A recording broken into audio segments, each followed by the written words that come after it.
Okay, well, it's 8:05, so let's go ahead and get started. But I want to welcome you to today's session on Vega-Altair, a structured way to build interactive charts. My name is Dylan, and I have the privilege of being able to present with my colleague John, who I'll let introduce himself. John, you want to just chat a little bit about it?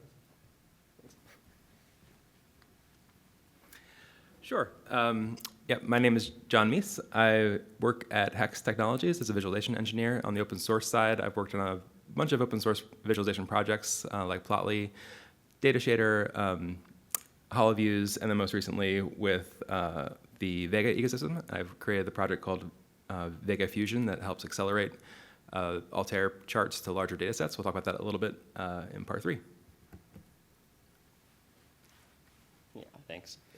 Yeah, and then my name is Dylan. So I am currently a PhD candidate over at MIT, where I'm working in the lab that helped to create some of the technology that underlies Altair. And so I'm very stoked to be able to talk with you all about this today because I spent a lot of time thinking about it. And so I'm glad to see that there are other folks who are also interested in learning new visualization libraries as well. So let's go ahead and get started. We are in a state of unprecedented explosion in the amount of data that we generate on a yearly basis. Back in 2002, we generated around 5 exabytes, and an exabyte is around 1,000,000 terabytes, so it's quite a large number. And this number continued to grow quite quickly all throughout 2010. Starting inside of 2013 into 2016, we start to see an even faster upward trend. And currently, we're projected in 2025 to generate over 181,000 exabytes of data. That is a stack of iPhones, of 256 gigabyte iPhones that stretches all the way to the moon and back in just 1 year. And this data is coming from all different types of sources. Primarily sources involving remote observation, things such as satellites and weather instruments, things representing social media activity or other forms of human activity. So I'm curious with this chart here, what stands out to people when you look at what it shows?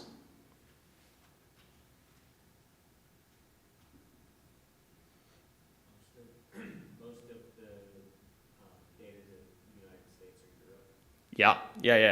Mostly, you can see these very dense regions of light over here versus some of these other areas such as China or Africa in which there is not as many connections. And we have a lot of data that comes from personal health recording and quantified selfers in the form of physical sensors and recordings. So all of our handy Apple Watches or even our phones will record step counts, a number of other data pieces for us. And inside of this deluge of data, one of the most important skills is to be able to really make sense and think about how one can actually extract value from it. And for this, I really like this quote from Hal, who is Google's chief economist back in 2010. And is to be able to really take value from the data, you need to be able to visualize it, communicate it, and understand how one can extract value from it. And this is what we're going to be talking about today. How does one visualize data in a way that allows someone to make sense of it? But you're probably thinking, yeah, this quote makes sense, but back in 2010, this might not necessarily have really understood that AI was about to come and become a very, very big force inside of this field. But I want to walk through an example that I think helps to illustrate that even though we might be using AI inside of a lot of different places, from generating code to even analyzing some data sets, there's still a need for a deeply human connection to the process of exploring and visualizing your data. So let's take the example of a kind of classic dialogue between both a human and an AI system. And this human, in this case, is an analyst who wants to investigate a data set that they have. So they comment their initial comment that they want to look into user retention because it feels like there is something that they might want to investigate. This initial under-specification is immediately met by the AI asking additional clarifying questions, such as, would you want to look at overall retention curves or break them down by segments? In this case, the user responds by talking about one of the options that the AI meant, but there's this missing information. They don't necessarily know precisely what it is that they should be picking from these options directly. And so they have to go back and forth with the dialogue between the AI to be able to understand exactly what it is that their options are available. Additionally, during this process, they have to pull in domain knowledge about how certain processes might have changed and actually reason about and bringing facts in from outside of just the data set that they might have. Inside of this case, this repeats multiple times, allowing for them to also further refine the goal that they have when they're trying to talk about and analyze this data set. And additionally, pulling in further domain knowledge about how certain parts of the system didn't actually change. Now, all of these are really focusing on this idea of the exchange of intent between a human and an AI system. And to be able to generate what this intent is, oftentimes revolves this type of cyclical interaction between both a human and an AI system that visualization can really help to be able to support. With this, I'd like to go back to John Tukey, who is a famous statistician and wrote the book on exploratory data analysis. One of the quotes that he has that I really love talks about how exploratory data analysis really is about this state of being able to combine both the informality of concepts that exist within one's mind with a flexibility appropriate for actually exploring a data set itself. Furthermore, Tukey comments that this type of interaction between both the people, their knowledge, and the intermediate results of the charts that one makes, the tables one produces, is quite important in being able to actually come to some sense of understanding with these data sets. So if we look at that under the past example, kind of through this lens, we can see that there is this general trend where one has to go back and forth between the computer system and one's own domain knowledge to really have a better sense of exactly what this data set might show. And if we look at this kind of through a more simplified view, what you end up seeing is this type of cycle where the human will instruct like, AI, can you please do X, Y, or Z? And then they'll have to process the request and then say, did the AI correctly do the action that I was asking? Furthermore, they have to then form their own goal and figure out what it is that they want to do next, given the information that was presented to them. Now, when we talk about these different tasks, we can think about them through a couple of different gulfs, or essentially places where things can go wrong. So the first gulf is the gulf of execution. That is, when someone's talking to an AI, they might not necessarily be able to articulate exactly what it is that they want it to do. Furthermore, they have to evaluate the response that the system gives and whether or not it got it correct. And finally, they have to additionally form their next goal and think about exactly what it is that they want to analyze next. Now, we'll focus primarily on these two gulfs of formation and execution because these primarily can be helped with visualization. And so inside of this case, you can see like an initial under-specification would follow in something that someone might not necessarily know how to articulate exactly what it is that they want to search. Furthermore, having to pull in information from the outside world and from what someone knows about the provenance of the data set is important in being able to really form that idea of what makes sense to do next.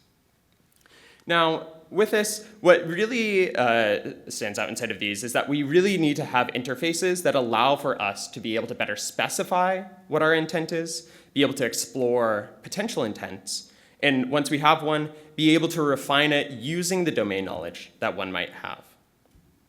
Now, visualization is a key part of this. And I always love this diagram from a paper back in 2012 that helps me make sense of exactly when visualization is a suitable option.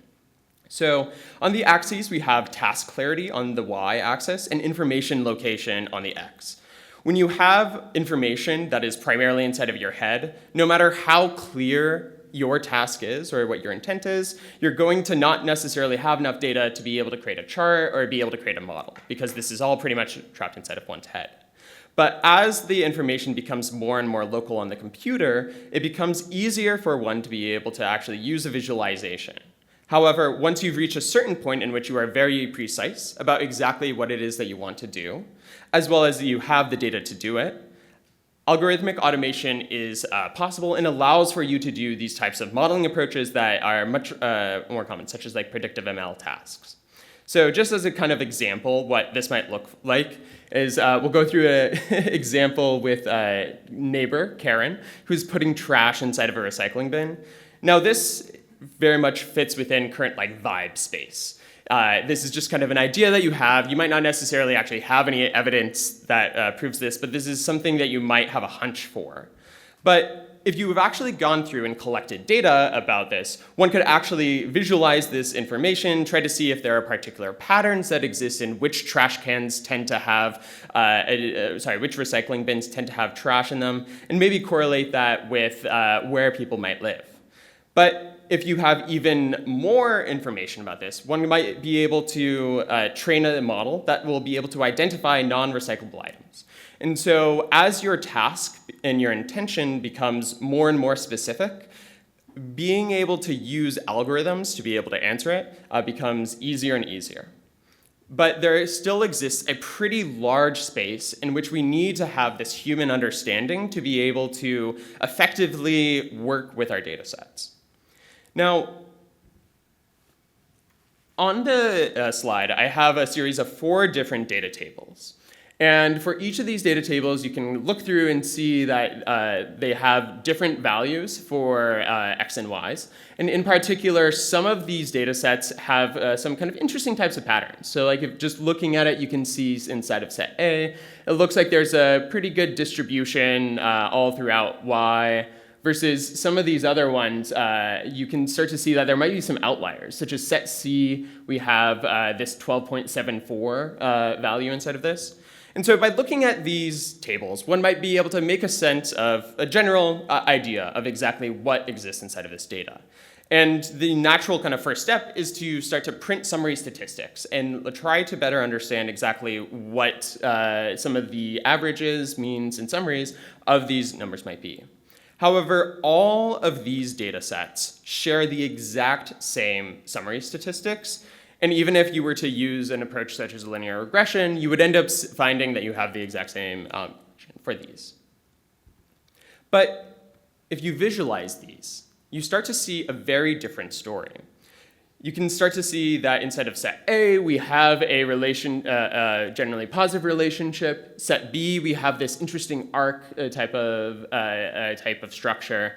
Set C, it becomes quite clear that there is this straight line followed by a point that might be an outlier. And furthermore, inside of set D, you can see this tight clustering right below 10 and this single point that extends out.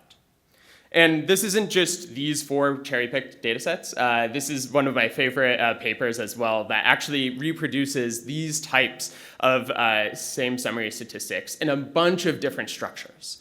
And so even though these are just kind of 4 simple examples, structure can exist inside of a data set in a way that is quite difficult for us to be able to algorithmically be able to extract. Now, going back to those original kind of Anscombe's quartets, these visualizations here, we can see that even using these charts, it can be a powerful way of being able to specify intent. One might be able to use an interaction technique such as a brush to be able to select data points of particular interest, be able to start to base models that they might want to run furthermore off of charts that they end up seeing, or even use charts directly to be able to refine their data set, such as filtering outliers directly. Now, I'm a very big proponent of visualization, and my guess is the fact that you all are here means that you probably are as well. But there's probably a question that's at the top of your mind that is like, Python has tons of data visualization libraries. Why is it that I should be learning Altair here? So I have a couple of different reasons why I personally think Altair is really cool that we'll run through very quickly here. But I hope throughout this tutorial you can start to get a sense of some of the ideas that exist behind Altair, because to me, I think the most important part of this tutorial is not necessarily going to be the technology, but it is the underlying conceptual grammar that we'll be discussing that underlies Altair. So with this, the first and probably like easiest way to be able to knock it off is that Altair is a very rapidly growing number. We've surpassed Seaborn as the second most popular visualization library inside of Python, second only to Matplotlib, which there's a good amount of room that we have to grow inside of there. But even inside of that, one of the reasons why I think people really gravitate towards Altair is this notion that Altair has a declarative way of specifying visualizations. So declarative in this case means describing the end state, not necessarily how to get there. And this is in contrast to more imperative forms of programming, in which you need to specify the steps to be able to achieve your given end state. Now, let's take an example of like building a peanut butter and jelly sandwich. If I was to take an imperative approach of having someone build a PB&J, I would have to specify that you need to place the bread on the plate, that you need to actually get your knife and open up the peanut butter jar. I need to specify how you spread it. All of these in particular details that really are not all that important to be able to specify requires that I have to have a pretty long list of items to be able to say this. Conversely, a declarative version of this might just look like 2 slices of bread, one with peanut butter, one with jelly, put together. And so it allows for you to have a much more concise syntax when being able to specify some of these things. In the case of database querying, what an imperative query might look like would be something like this, such as opening up a cursor and then processing through individual rows, having to then do a filter on each of these records. A more declarative version looks like SQL. So you can actually just say, I want to select these 2 columns from this data table and then add a predicate onto that, such as salary is greater than a certain number. And for this instance, we're going to be stepping through what it looks like to have both imperative code as well as declarative versions of the exact same visualization. For this example, we're going to be stepping through this cars data set. You don't need to know any specifics about it, but it essentially is just a data set about cars' performance, how many miles per gallon they have, cylinders, displacement, etc. We'll talk about this a bit more inside of the actual coding parts of the tutorial as well. Altair's specification, as shown here, allows for you to be able to create different types of charts in just a couple of lines of code. We'll go through the specifics of what is happening here inside of some of our future slides, but for the moment, you can see that what we need to specify is simply just saying that on the x-axis, we want horsepower, on the y-axis, we want miles per gallon, and then we want to create a row of charts for the origin of these cars. This declarative specification ends up creating these 3 scatter plots, each of these being faceted by a different origin. So these are cars that come from Europe, these are cars that come from Japan, and these are cars from USA. Just inside of these couple of lines of code, one is able to create these very expressive charts. Meanwhile, if you look at this in the context of Matplotlib, what you end up having to do is set up this iteration loop where you go through these different axes inside of these origins, and inside of each one of these loops, one has to specify what the X label should be, the Y label, what the scale is for it, and also call a scatter plot. There's a lot of kind of repetitive information that is happening inside of these types of specifications that the Altair compiler is able to take away and be able to deal with directly. So you don't need to worry about all those implementation details. Instead, you can really just focus on what the kind of core part of your chart is.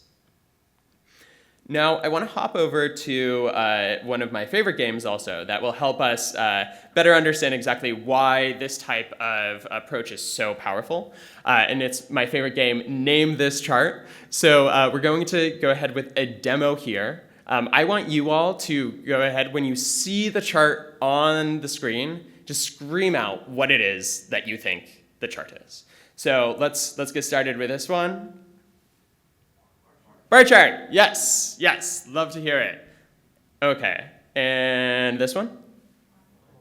9 plot, nice. How about our favorite one? Bubble, nice. You got scatter. Anything else? Joint, yes, nice, joint plot. My favorite plot in Seaborn.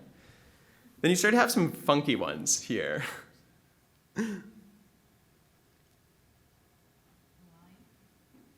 Line. Yes, yes.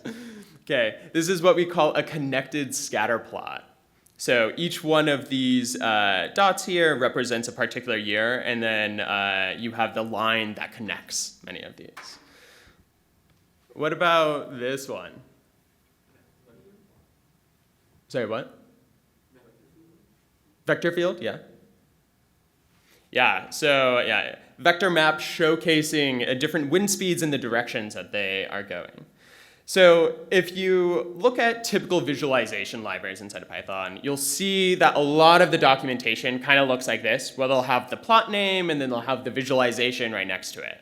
Although I think inside of some of those examples, we already saw that there are some visualizations that might not necessarily already exist inside of Seaborn. And so you are kind of inside of this little funky situation where unless if Seaborn happened to develop the particular type of connected scatter plot that one wants, you're kind of not able to use that library to be able to visualize it.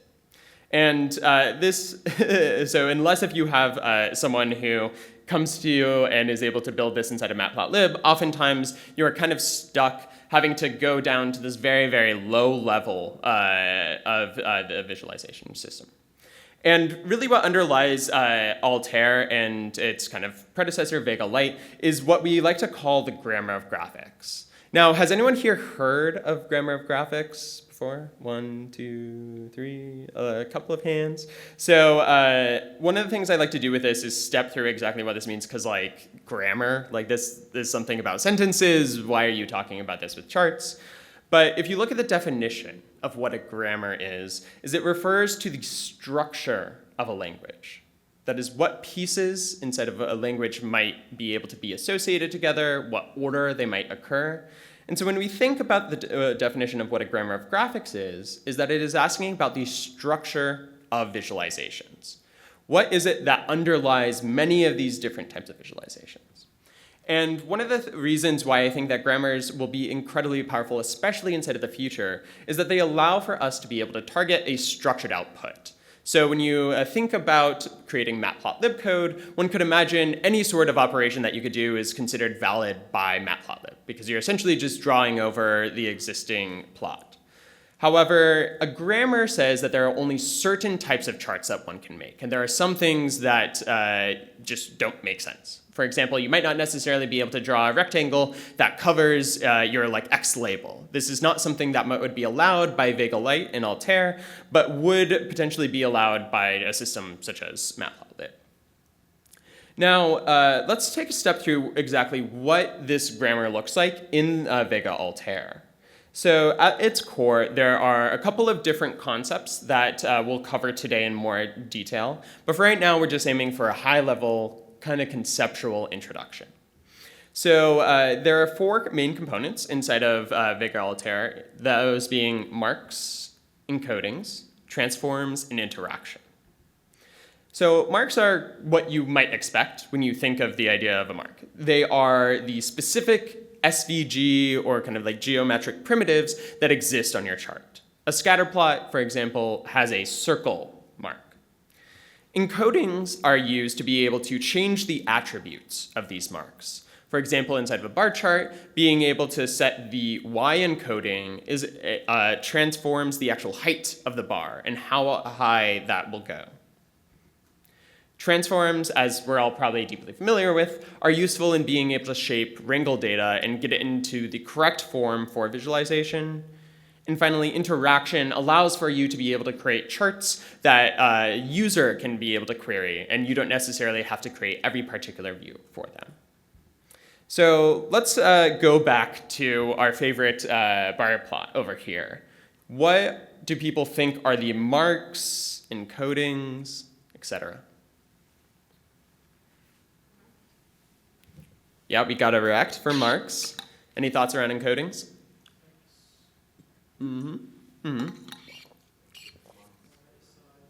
Y size. Yep. The label at the very bottom, is that an encoding? Yeah, so encodings oftentimes are used to refer to the specific marks on a chart, less so the annotations that exist around them. But one could also think of the annotations as being a text mark that has an X and Y encoding that dictates its space. So certainly, yes, these can be also modeled using this. So inside of what I can think of when I see this chart is that it has, the rect marks, has X and Y encodings for specifying exactly where these bars occur, in addition to a bin transform that actually groups many of these values inside of a particular month together for visualization. Let's go back to our friend, the bubble plot.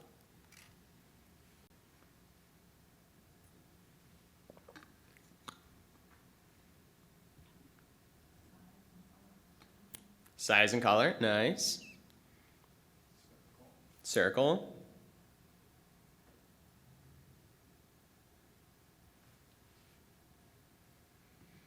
Yeah, so inside of this, one of the areas that I love is that there can be a lot of different encodings that one can add to a chart and still be able to create a very meaningful, beautiful visualization.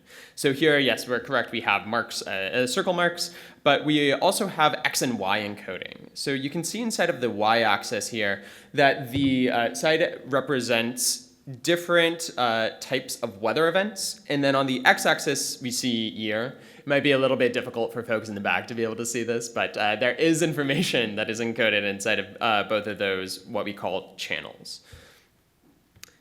And our friend, the connected scatter plot.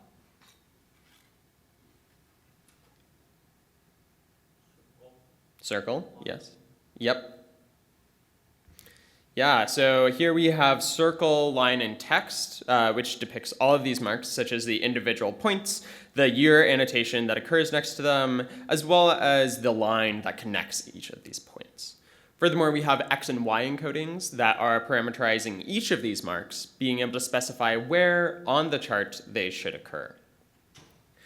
So I want to take a little bit of a turn here now that we have chatted about some of the kind of the conceptual parts of what Altair is like. I want to talk a bit more broadly about best practices inside of data visualization more broadly. So this won't necessarily exclusively apply to Altair, but hopefully the lessons that we cover inside of this will be helpful in making charts kind of regardless of whatever library you choose to use. So I'm titling this section, The Science of Visual Communication, What Works, because this is an actual paper that was published back in 2022 that I fairly believe if everyone just read this paper, I would probably be out of a job because the paper goes into so much depth about really what is required to be able to design beautiful and effective visualizations. So I'll link to the paper later on, but I would highly, highly recommend that people go ahead and take a look at this. So I limited it down to just a small subset of the recommendations that the paper makes, but we'll talk through these 5 steps of making effective charts. So the first one is following encoding channel effectiveness. So I'm going to put a chart on the page next, and I want you to be able to essentially tell me what value is the highest inside of this chart. Got D, yep. So you might have, when you were looking at this, initially just gotten a sense of scanning through what kind of some of the different colors are inside of here. You probably looked at the legend and then back over and you're like, oh yeah, okay, so dark blue is high, so probably D. This is a typical visual routine that we see when people are using color to be able to encode this type of information. But if I present this bar chart through the use of position and length for these bars, it becomes much easier for one to be able to see exactly what value is the highest. Now, this is an entire line of research inside of data visualization that is trying to understand how the choice of encodings that one uses influences the effectiveness of the message that someone takes away from it. So this is a table that honestly, if there's like one thing that you end up photographing from this session, it'd probably be this one, because this is like my go-to whenever I'm talking with people about how you can build effective charts. So what you're seeing here is essentially this list that is ordered from least effective to most effective on being able to communicate data. And so this is something that a number of researchers have been able to produce by essentially putting people inside of a lab and giving them these different types of charts that use position, length, tilt, area, etc., and asking them to be able to name essentially what the highest value is or some kind of approximate task. And what we see very consistently across all sorts of different human populations, people of different technical abilities, is that position and length tend to be the most effective ways of being able to visualize quantitative information, whereas using things such as volume and like 3D charts tends to be less effective than those. So if we look at our previous example, we can see here that the bar plot uses length to be able to encode what the value is of these specific parts, versus that heat map that we had used color luminance saturation in being able to encode this information, being less effective than using length.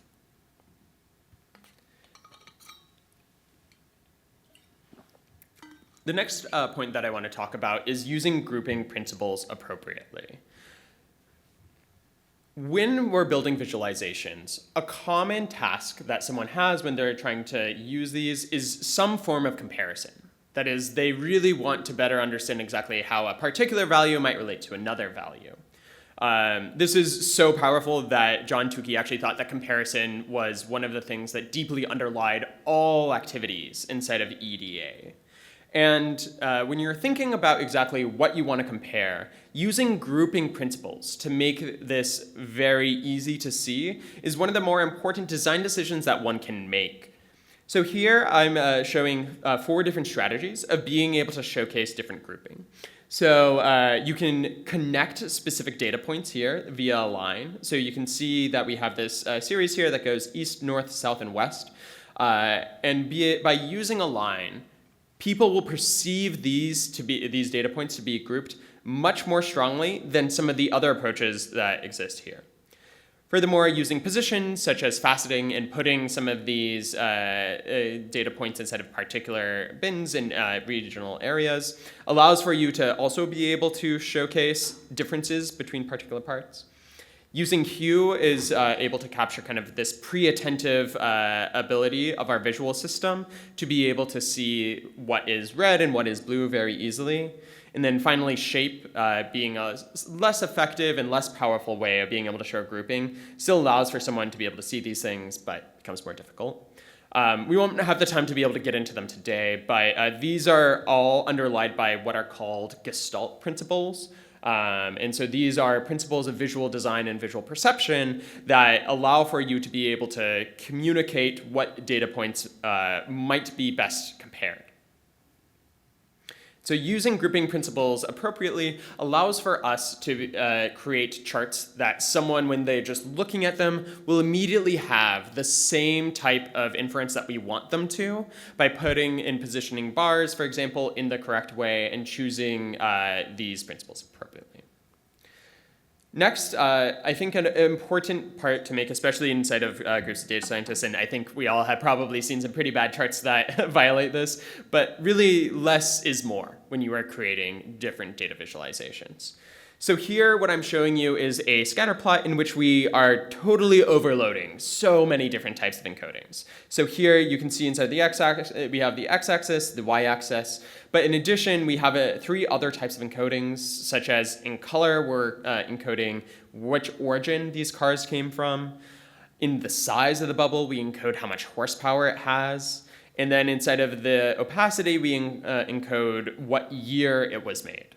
And so what we have inside of a case like this, where we're adding in so much information, particularly in terms of color and saturation, what you end up getting is what is called an encoding collision, where when someone tries to decode this information and understand what the data set structure is from this chart, it becomes incredibly difficult to do because so much of this visual information is being collided and makes it difficult for you to extract that.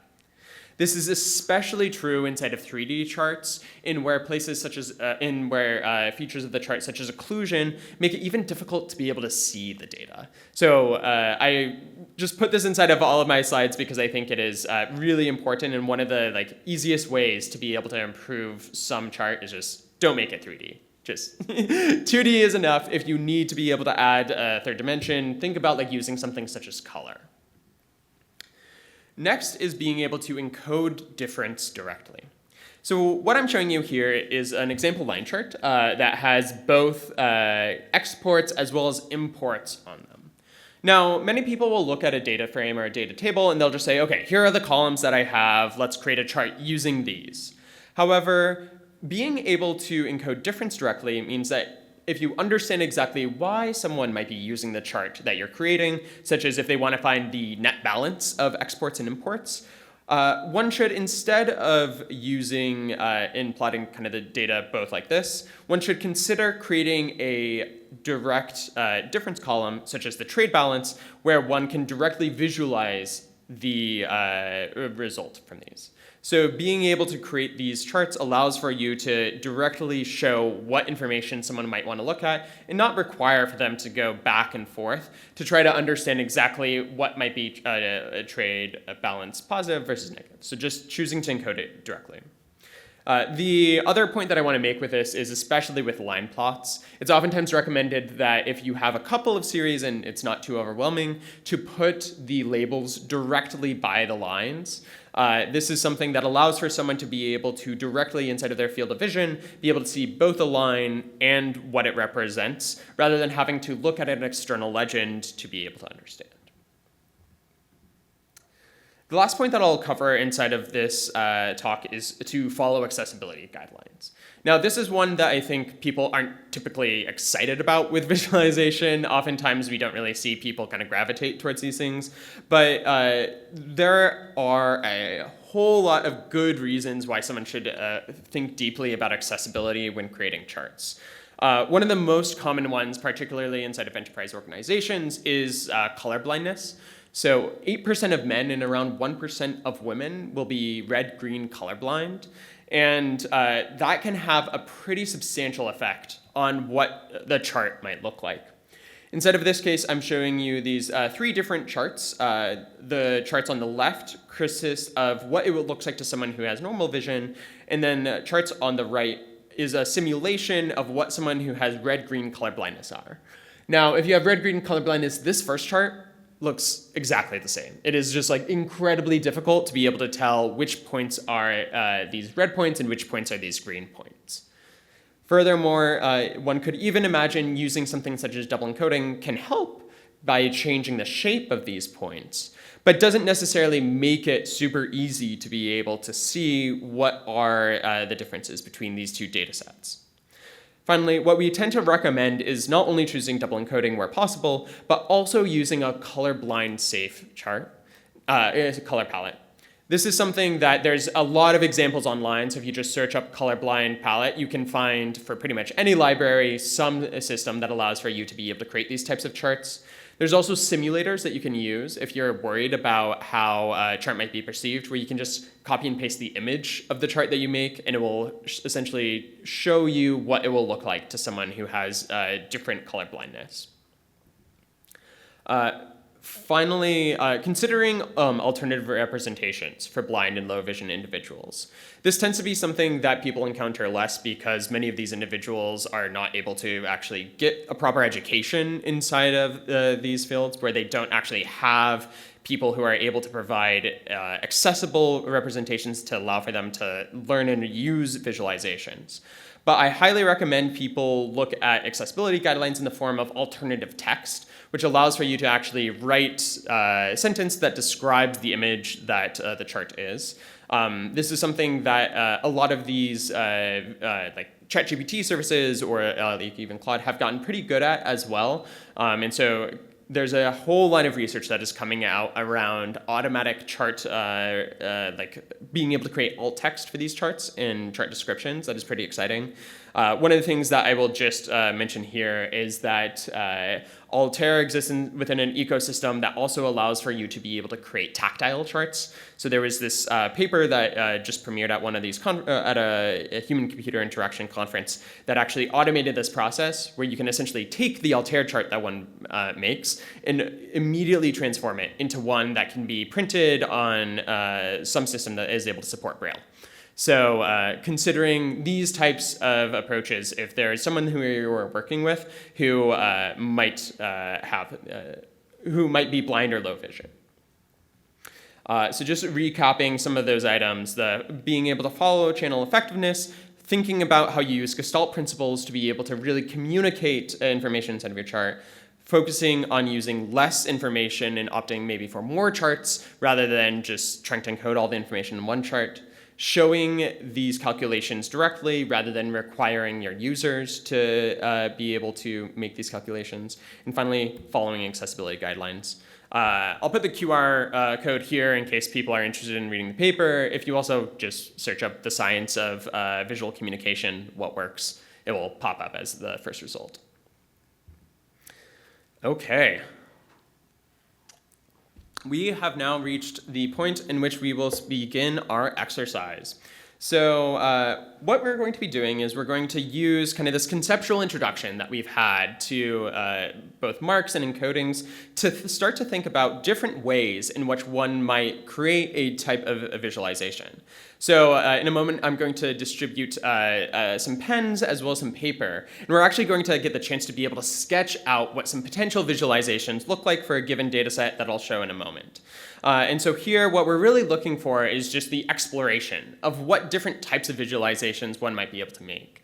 I would encourage you to think through this kind of conceptual framework of marks and encodings and what ways you might be able to bring those out. And then we'll have a little bit of a group discussion later on. So the data set that we'll be working with is this US Census data set from 1900 to 2000. And it essentially shows for different age ranges how many people in thousands exist inside of the United States. And so this is, as you can see, both you have columns for both males and females between 2000 and in 1900. So let's go ahead and get people some paper, and then we can start some ideation.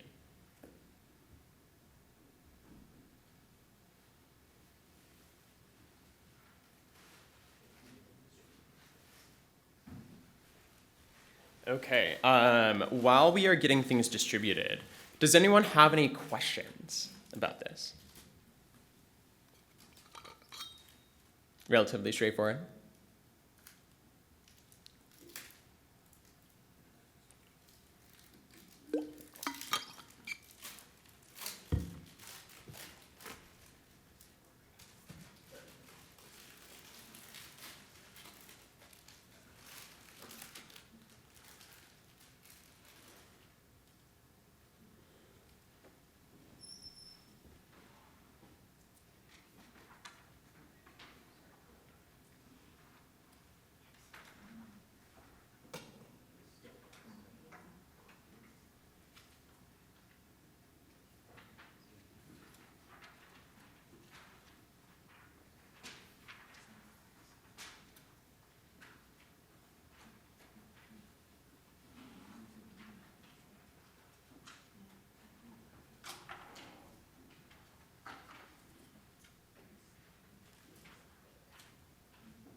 Oh,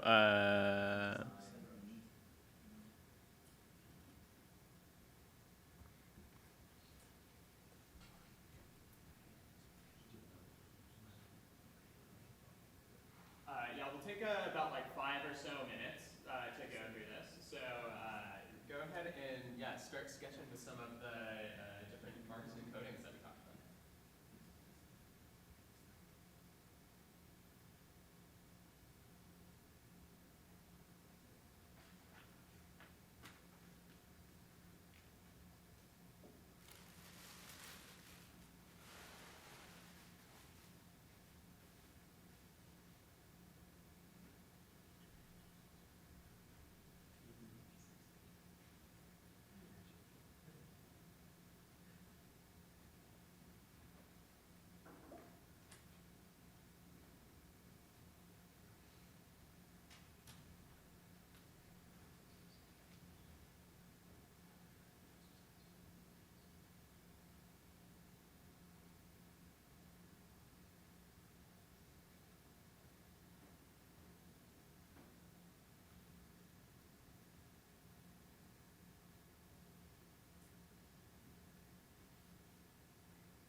Okay, we'll take another couple of minutes, and then we'll get together and we can have some group discussions with some folks around.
Okay.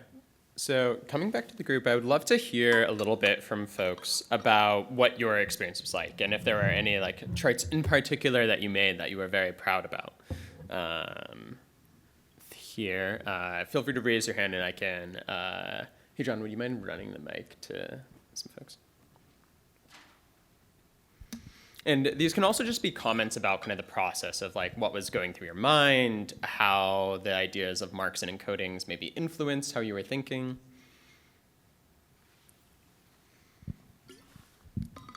I wouldn't say I'm proud of this chart. It's a little messy. One thing I was thinking about was, like my mind immediately went to plotting the changing population over time. We have quite a lot of bins here to pick from, so that kind of influenced the method I was using. I ended up going with a bar chart, just showing the difference in population. Didn't get to all of the age bins. I only got to like 6 of them, 6 or 7. Yeah. A lot slower when you have to drop. There's by a lot of hand. bins. Yeah. I was actually having trouble coming up with other stuff to look at. I don't know if it's just because it's early and I'm still trying to wake up, but I'd be interested what other people looked at. Would you mind passing the mic behind you? Yeah, so I guess to add on to that, one of the difficulties, I was thinking like, how could I show all the data in one plot? But one of the difficulties I saw was that between male and female, the numbers are so close that it's hard to communicate that difference. And so one of the things you might be curious about is like, well, you have this data on male and female. If you want to express it, how do you express it when the numbers tend to be so much closer to each other compared to between 1900 and 2000?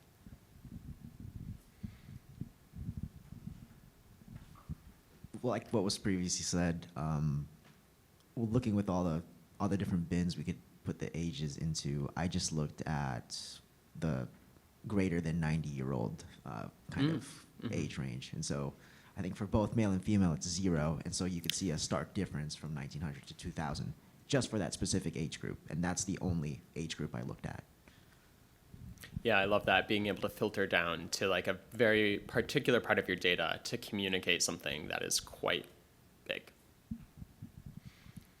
Generalizing the point you made earlier about combining different, I guess, series of data to show a difference rather than 2 different distinct plots.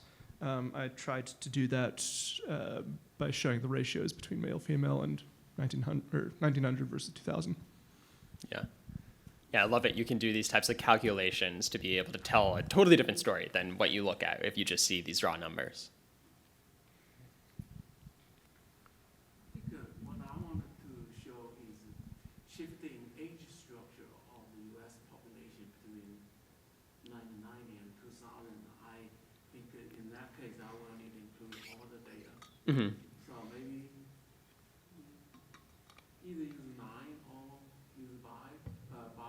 Bar graph might be difficult. I might go to simple one with 9 graph, but which can show shift in the age structure, if any. I don't know. I have not seen. My Yeah. eyes are not good at it. So to see whether any shifting age structure that changes the longevity, not lifespan change over 100 years. No, I don't know whether Yeah, it's 100 yeah. years. Yeah, I love it. I love this idea of like, how does one show the change in distribution between these 2 things? And then I saw that there was a hand over here. I had just been also going to say, I also decided to go with ratio because that allows you to sort of take advantage of the fact that the sets are very similar over time. Yeah. So, we have one more over here. Ooh, nice. You got a line chart. Would you mind using the mic? Yeah, I would like to show the trend, and I just use the line plots Yeah. across the ages. Mm-hmm. Just compare side by side which year of males, Yeah. which year is females, sort of we have a trend there. Yeah, I love it. Being guided by this question of like, how does this distribution change over time for each of these ages? Prefer over trend lines over bar plots.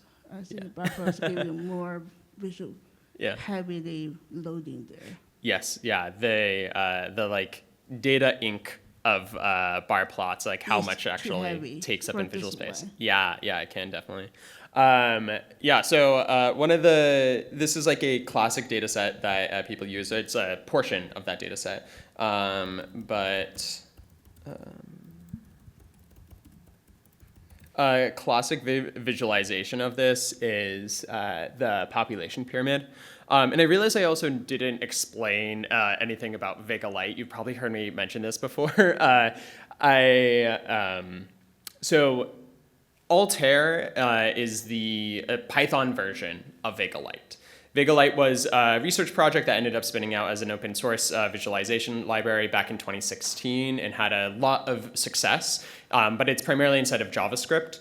But then I think in 2017, if I remember correctly, Jake Vanderplas took Vega-Lite and essentially created a Python wrapper around it that automatically generates the underlying Vega-Lite code. And so if you hear us refer to Altair and Vega-Lite, these are actually pretty much the same thing. One of them is just the Python version of it. And so here we're at the Vega-Lite GitHub page. This is the doc site where we have a ton of examples. We have an editor. We have instructions and other information about different functions that one can use. But this is a population pyramid that is a very kind of classic way of being able to showcase some of these types of data, but it doesn't necessarily do a good job of exactly showing what you were talking about, that is like, how does this change between 1900 versus 2000? But this is a classic, I think these are actually called population pyramids because this is such a common way of visualizing this data. Okay, well with that, we are at 9, so let's go ahead and take a little bit of a break. I'm going to put up instructions for how one can get on and get set up inside of the Nabari instance. Actually, let's have a raise of hands. Who here has accessed the Nabari so far? Nice. Okay, so I'll go ahead and put up instructions for it during our break. 5, 10 minutes? 10. Yeah, let's go ahead and take 10 minutes, go get some coffee, wake up, hang out. John and I will be around, so if you have any questions, happy to answer those. Also happy to help step people through Nabari setup, and if there's anyone who's having issues with that.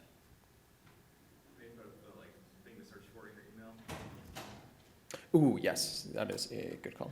You should have gotten the Nabari instructions in an email for what you can search for to find it in your email.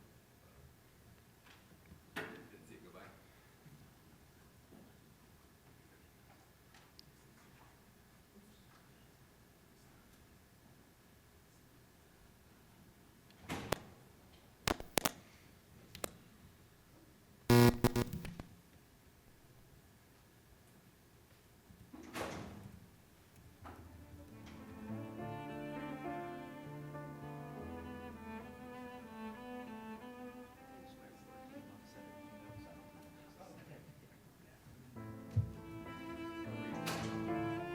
Yeah.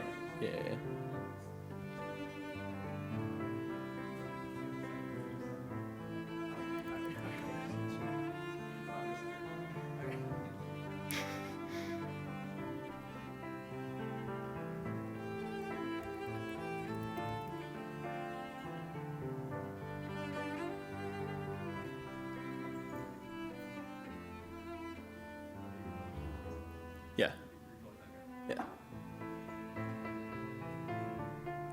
Do you have any music requests?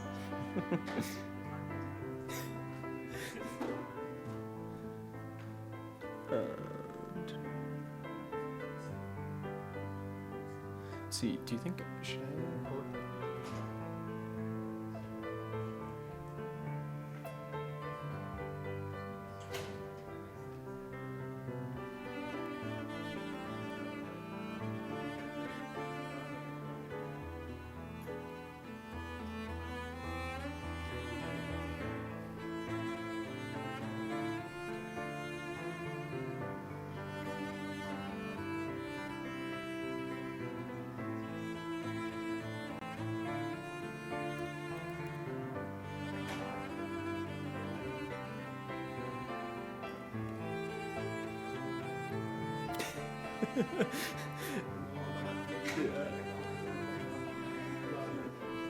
Yeah. How do I download it? I'm not sure how do I do it. So I click the download and show me this one. Yeah, so if we hit this button, this will open it up. So it's inside of the tutorials folder, SciPy Altair. And then, yeah, you can like step through and be able to one point is that it will have this notification that set up for etc. What you're going to want to do is find this Vega-Altair and select that. Now, if you go to like a new notebook, this will also prompt you.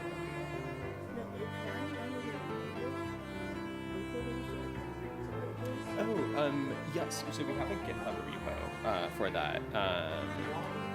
If you, So this is server is a code I believe so. Yes. okay. There's no way I can download your Yeah. notebook from the server? Yeah, you can. You have a couple of options. The first option is if you wanted to like directly download these, you can download them directly.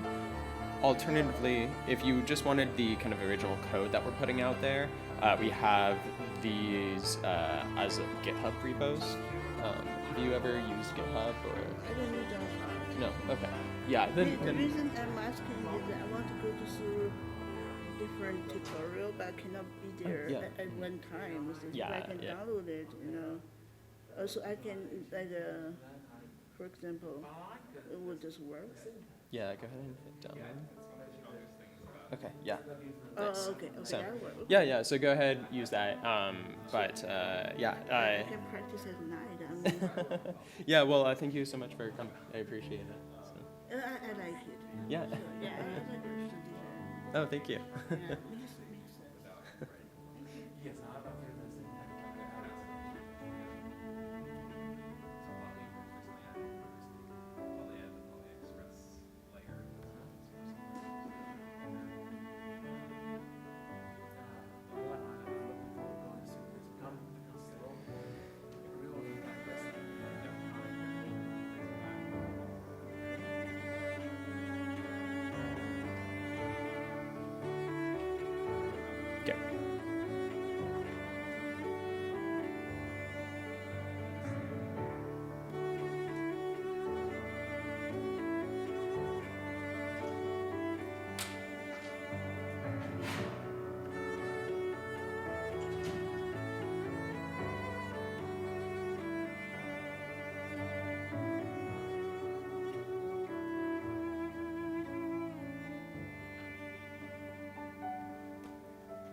This message is brought to you by Apple Card.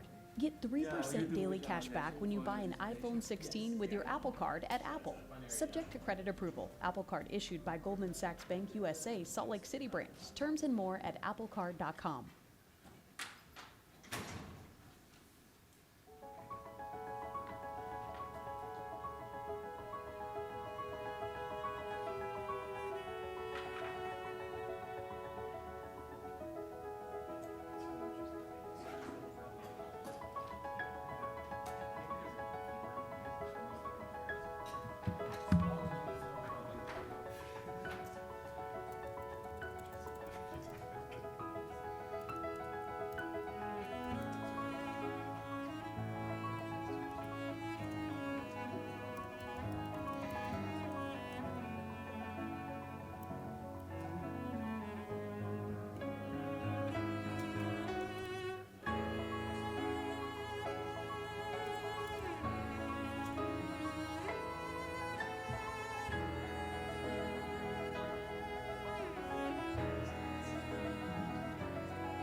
Okay, let's go ahead and get started.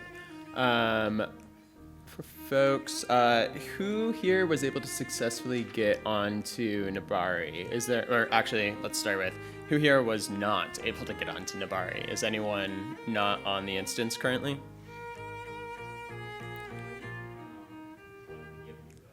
Uh-huh. Yeah, so did you receive an email? Let's see, I'll just start sharing my screen. Did you see an email that linked to instructions that looked like this? No? Okay. Here, one second. I'll come up.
Okay.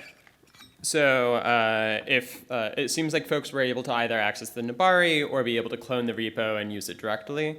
But if you run into any additional hiccups, I recommend that you check out the item inside of part 0 of the repo that goes through how one could get started with Nibari or be able to alternatively install it locally. So we'll be using Nibari for this tutorial, as it allows for us to have a very easy one-click access to this. I see there's a question. It really doesn't matter. We're not doing anything like super heavy compute. I just chose medium because it seems recommended by, yeah, you're fine with whatever. Were there any other questions that folks had, Marissa? Oh, like in the SciPy Slack. Yes. Yeah, so in the SciPy Slack, there is a channel for help. So if people are on that, feel free to go ahead and peruse that if you run into any issues. One thing that I will note in particular, because this is something that tripped up me, and I'm very happy that I had John here to show me some of the ropes with this, is that you need to be connected to the correct kernel to be able to run our notebooks. So with Jupyter Notebooks, you can see essentially the kernels that you are connected to up here instead of the top right hand. And you can see its status over with this. If you click on that, you'll want to select the Vega-Altair environment. So you might need to scroll down and be able to select that. And then I recommend for this tutorial, select always start the preferred kernel. We'll be swapping between multiple different notebooks throughout the remaining of the tutorial. So you'll want to just make sure that you're always using this one. Otherwise, you're going to run into errors because Altair is not installed on some of these other environments. So with that, let's go ahead and hop in. So we talked about a conceptual introduction to marks and encodings. Inside of this section, we're going to actually look at what that looks like inside of Altair code. So we begin just with kind of the classics. You're going to import your library and check that you have the correct installed version of Altair. But let's go ahead and now make a very, very basic chart. So we'll just be using this kind of like source data frame here that if you take a look at it is pretty basic. It's just categories, values, etc. Kind of simple toy data set. But just using this simple data set, as we kind of talked about inside of some of the press sessions, you can be able to visualize this in a number of different ways. So one could be able to use something such as a line chart, a bar chart, even doing some stacking and adding coloring, potentially even a pie chart, to be able to showcase what these different values are. And the nice part with this is that these are all easily expressible within Altair, where you only have to change a line or two of code to be able to create a completely different visualization. If you contrast this with more imperative approaches, which oftentimes require that you write different loops, be able to handle mark placement in a particular way, and like constantly set scales, it can become very overwhelming very quickly. So feel free to click into the code to be able to see what is actually run to be able to render these types of visualizations. We'll be stepping through more of what the specific parts of the code means later on, but I want to show you the expressive power that this type of grammar allows for us to be able to have. So let's go ahead and start with our most basic chart. If you call alt.chart and you pass in a data frame, you then can add marks that represent each of the rows inside that. What you'll get is this, not a particularly useful chart, but it is a chart nonetheless, where you have marks that are circles representing each row inside of that source data set that we were working with before. But we'll want to go ahead and actually create something that is a bit more meaningful than just a singular data value. And so let's go ahead and start to import the cars data set. So here I'm going to use the data object, which we imported up here from Vega datasets, to be able to access a data set about cars. So here, what you'll see is that we have that data frame that we had mentioned before about using for kind of showcasing the Altair versus the matplotlib example. It's just a data set that was created by, I believe, the EPA back in like the 70s or 80s, that had a bunch of information about how different cars, mile per gallon, how many cylinders they have, displacement, etc. And this is a pretty classic data set that we'll be using throughout this tutorial. So now that we've imported it, let's go ahead and take a look at some of the data types inside of this. You'll see that there are a range of different columns that it has, each of which has a different type, such as like object, float. We have a number of numerical columns. We even have temporal columns, such as the year. So let's go ahead and use that initial visualization that we created, but let's make it a little bit more useful. So here what we're going to do is we're going to start at parameterizing what these marks should do. So this is essentially saying, let's add an encoding that will specify where these marks are placed. Here I'm going to be adding an X encoding, where the field here is going to be weight, let's see, weight in, if I can spell, weight in pounds. And so this allows for us, wait a minute.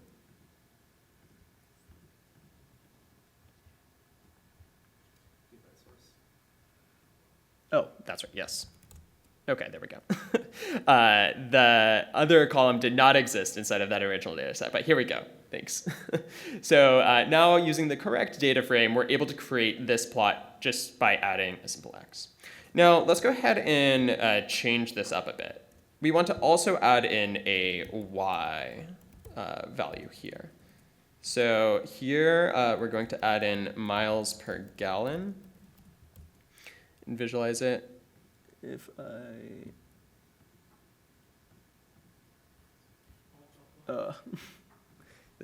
okay, maybe I should just go through and not have all of these typos. But here you can see what you end up getting when you have both the Y and the X specified directly here.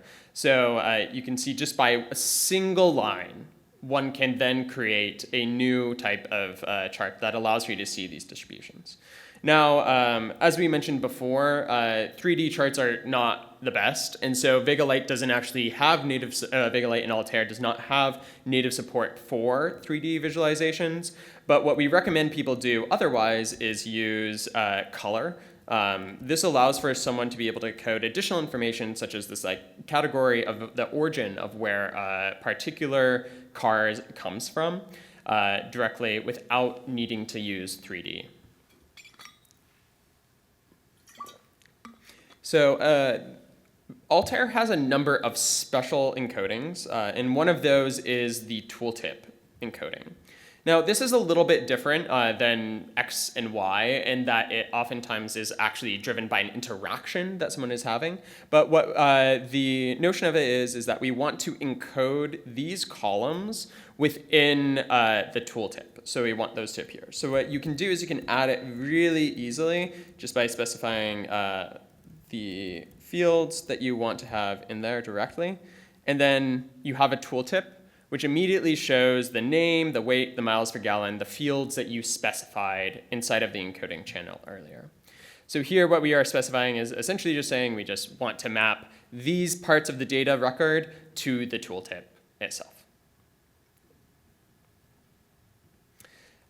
So here, let's go ahead and try to create that one chart that I had inside of the don't create this chart type of example.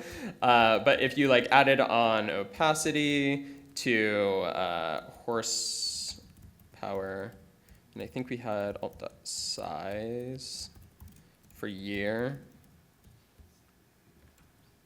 you get one of those charts that's like quite messy and very big. So it's cool that you have a visualization system that can be able to express these things, and you can do it so tersely. It's just single lines of code to be able to produce pretty wide changes in the visualization. But as a straightforward process, I recommend keeping it down to about 2 or 3 encodings generally, with some exceptions for particular chart types. So let's go back to that initial example that we had with that singular mark. And we're going to change this to use the correct data frame this time. But let's go ahead and add that tooltip back in. So I call alt.tooltip, in which I just specify it directly. And then if you hover over, oh wait.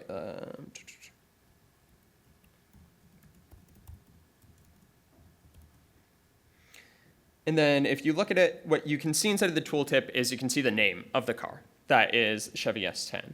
Now, if you actually take a look at the final rows inside of our data frame, what you see is actually that this corresponds to Chevy S10 itself. And so this should give you a little bit of an intuition for what might be happening under the hood. That is, what Altair is doing is it is taking your data frame and it is actually iterating through each of the rows inside of it, plotting each of those as individual points. In this case, because we don't have any X or Y encodings, all of these points land on the exact same position, a condition that we call overplotting, which allows for essentially you just to be able to see one point at any time. So you see the last point that was plotted inside of your data frame.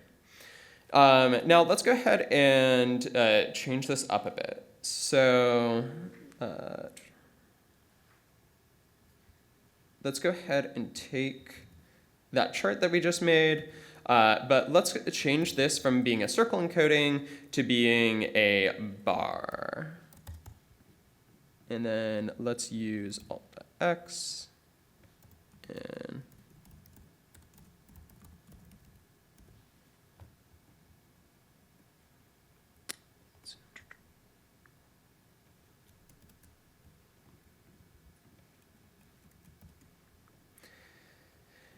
here what you end up seeing is that Altair actually ends up creating essentially stacks on top. So there are no cars actually that have 10,000 miles per gallon, but each one of these that you might be able to see with the kind of these individual lines represents a particular car's miles per gallon stacked up. Now this doesn't actually help all that much because it's not particularly useful to know exactly what the total miles per gallon of all cars are.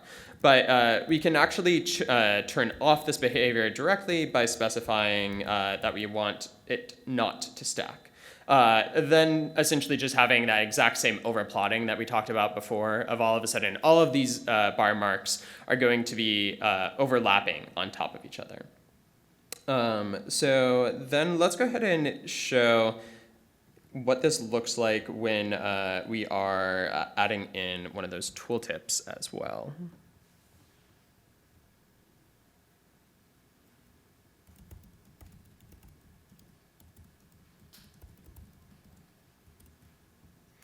So here we see this VW pickup. which corresponds with essentially the, oh, and then you can see actually all of these different cars that are over here. But if we look at what is plotted at the end, there's this Mazda GLC. And if we want to go ahead and take a look at what some of the maxes for here, so if we do look,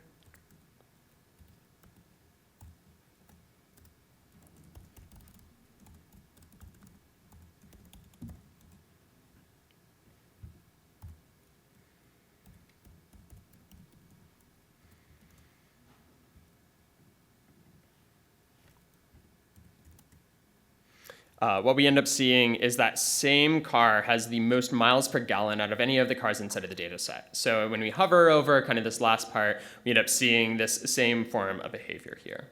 But what we really want to end up doing is actually creating charts that allow for you to be able to showcase information, not necessarily just having stacks on stacks. The goal of this is to be able to give you a sense of what is happening under the hood, but let's go ahead and hop on down to the effect that different data types have on these charts. So I'm going to go back to some of these scatter plot examples, and we can use these. So we'll take out size and opacity and visualize this, getting our classic scatter plot with x and y axes being weight in miles per gallon, and then encoding color, using encoding origin through color. Now, if we end up changing the encoding field for color to cylinders, what we end up getting is a pretty drastic change. All of a sudden, it goes from being this categorical color palette of red, orange, and blue, all of a sudden to this color palette from dark blue to light blue. Now, what is happening under the hood here is that we're going actually back to those data types. And Altair is using the data types of the data frame to be able to infer what it should visualize for those. So instead of the case of origin, we have an object data type. Comparatively, for cylinders, we have an integer type. What Altair is doing is saying that because I have a quantitative value inside of cylinders, I'm going to plot that using this linear color map, versus in the case of origin, you'll end up getting this categorical color map, where each of these is like an individual value itself. So with data types, there's a number of ways in which one might be able to manage this. You can manage this directly on your data frame by being able to cast certain columns in a particular way. But the most common way that we like to address this inside of Altair is by the use of the data type modifiers. So here right now, cylinders is interpreted as being a quantitative variable. But cars actually have a categorical number of cylinders. It's not possible to have like a 2.75 cylinder, and so some of these things don't really make a whole lot of sense. And so inside of this case, you can also cast this as being an ordinal column, which essentially says that rather than having this entire linear span all the way from 3 to 8, that we actually have these defined buckets of 3, 4, 5, 6. And you can do this just by adding this :O to the end of the field name when you're specifying it directly.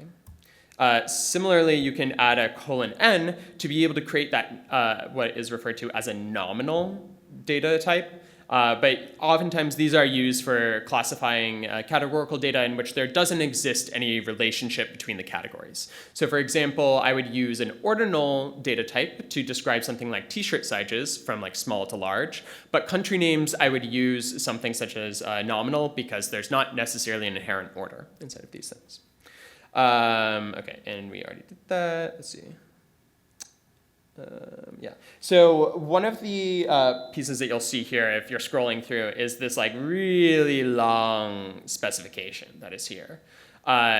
You will never, hopefully, have to deal with these specifications, but this is actually the underlying specification that exists and represents each individual chart. So as I mentioned before, Altair is essentially the Python version of a library called Vega-Lite. And what Vega-Lite allows for you to do is be able to create one of these visualizations just by providing a JSON specification that you see here. So you'll never have to really engage with these unless if you're doing some pretty gnarly debugging or you're like us and you build on top of Altair and Vega-Lite. But this is a helpful resource to have in case you are ever stuck with something and you want to try to debug what it is. Because you can essentially print out exactly the JSON specification and then go over to a place that I spend way too much time, which is the Vega editor, which we'll talk about inside of some of the other sessions. But it allows for you to be able to put some of these specifications in directly and then be able to see the chart.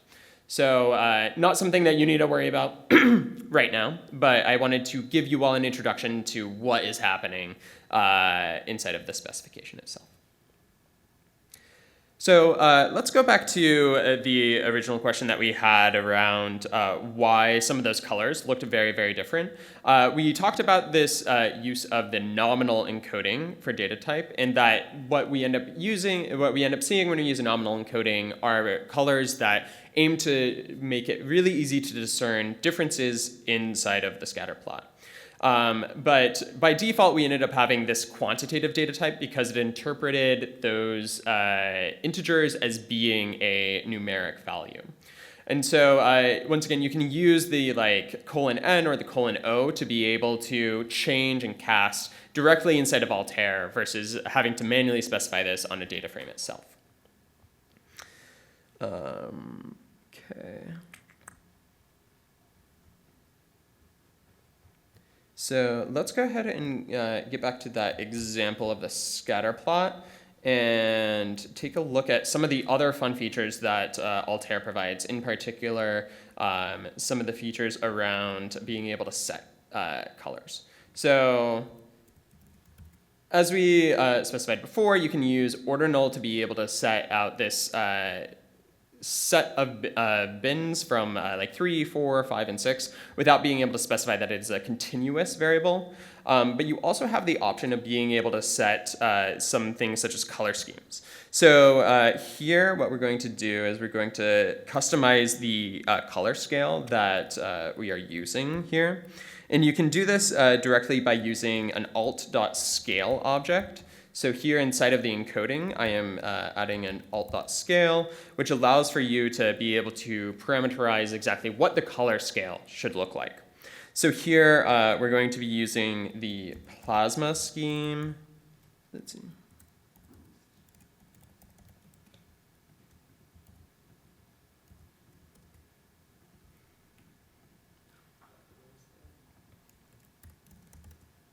There we go. Which allows for you to quickly iterate through some of these different schemes that you might want to see. The Vega docs also have a lots of information about,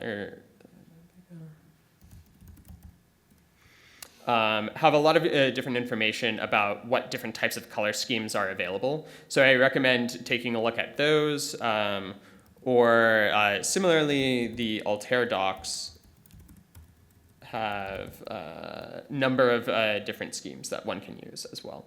So those are two places in which one can go through to be able to find more information about what color schemes one might be able to access. But the important part here is that once you've specified an encoding, there are additional parameters in which one can provide, such as scales, that allow for you to be able to customize these parts. Okay, I want to move on to one of the really powerful features of Altair, which is the ability to facet and create multiple charts. But I want to take a second to pause. Does anyone have any questions of what we've gone through so far? All good. Okay, let's continue to go on. So fascinating and concatenating are two of the most useful features that Vega-Lite offers, particularly for exploratory analysis. Now, if you think about what it looks like to do those types of concatenations that you saw previously inside of the matplotlib case, what it oftentimes looked like was essentially you were going through and calling a make chart function a bunch of different times for your axes. So if you were to do that essentially inside of Vega-Lite, what you would end up getting is kind of this type of behavior. You would have to go through, say that you want to be able to visualize this in 3 different ways for these different charts. But this is not particularly helpful, especially if you wanted to be able to only see a particular type of data for each of these plots. So for example, inside of the previous case, we showed what it is like to facet out by origin, to be able to see how different origins, miles per gallon, and horsepower differ. And for that, we can actually use different subsets of the data through what we call faceting. So here I'm going to run this and call it with this alt.column, which specifies that in the column encoding, we want to be able to facet it by origin. So here you end up seeing the charts that we showed earlier, where you're able to access the miles per gallon weight for all of these cars based upon their particular origin. So it allows for you to really easily be able to specify some of these charts without having to worry about control flow and like going through and writing loops for creating some of these charts. So with many of these encodings, it is quite common that people will want to be able to change the specifics of how a column might, of how an encoding might look, such as being able to set the scale of it, or potentially even changing the like actual axis line itself, and maybe changing like what tick marks are there, whether there's a grid present, etc. Here we're going to be talking about essentially two features of encodings that allow for you to do that. I mentioned the scale part a little bit before when we were customizing that color palette and saying how those map directly. But axis is another important concept with encodings that allows for you to change essentially the visual presentation of the actual axis itself. So let's go ahead and filter down our cars data set to just this subset of a couple of data frame rows. So right now we're looking at this AMC Hornet. In this case, we want to look at what is possible to do by customizing with this dot axis.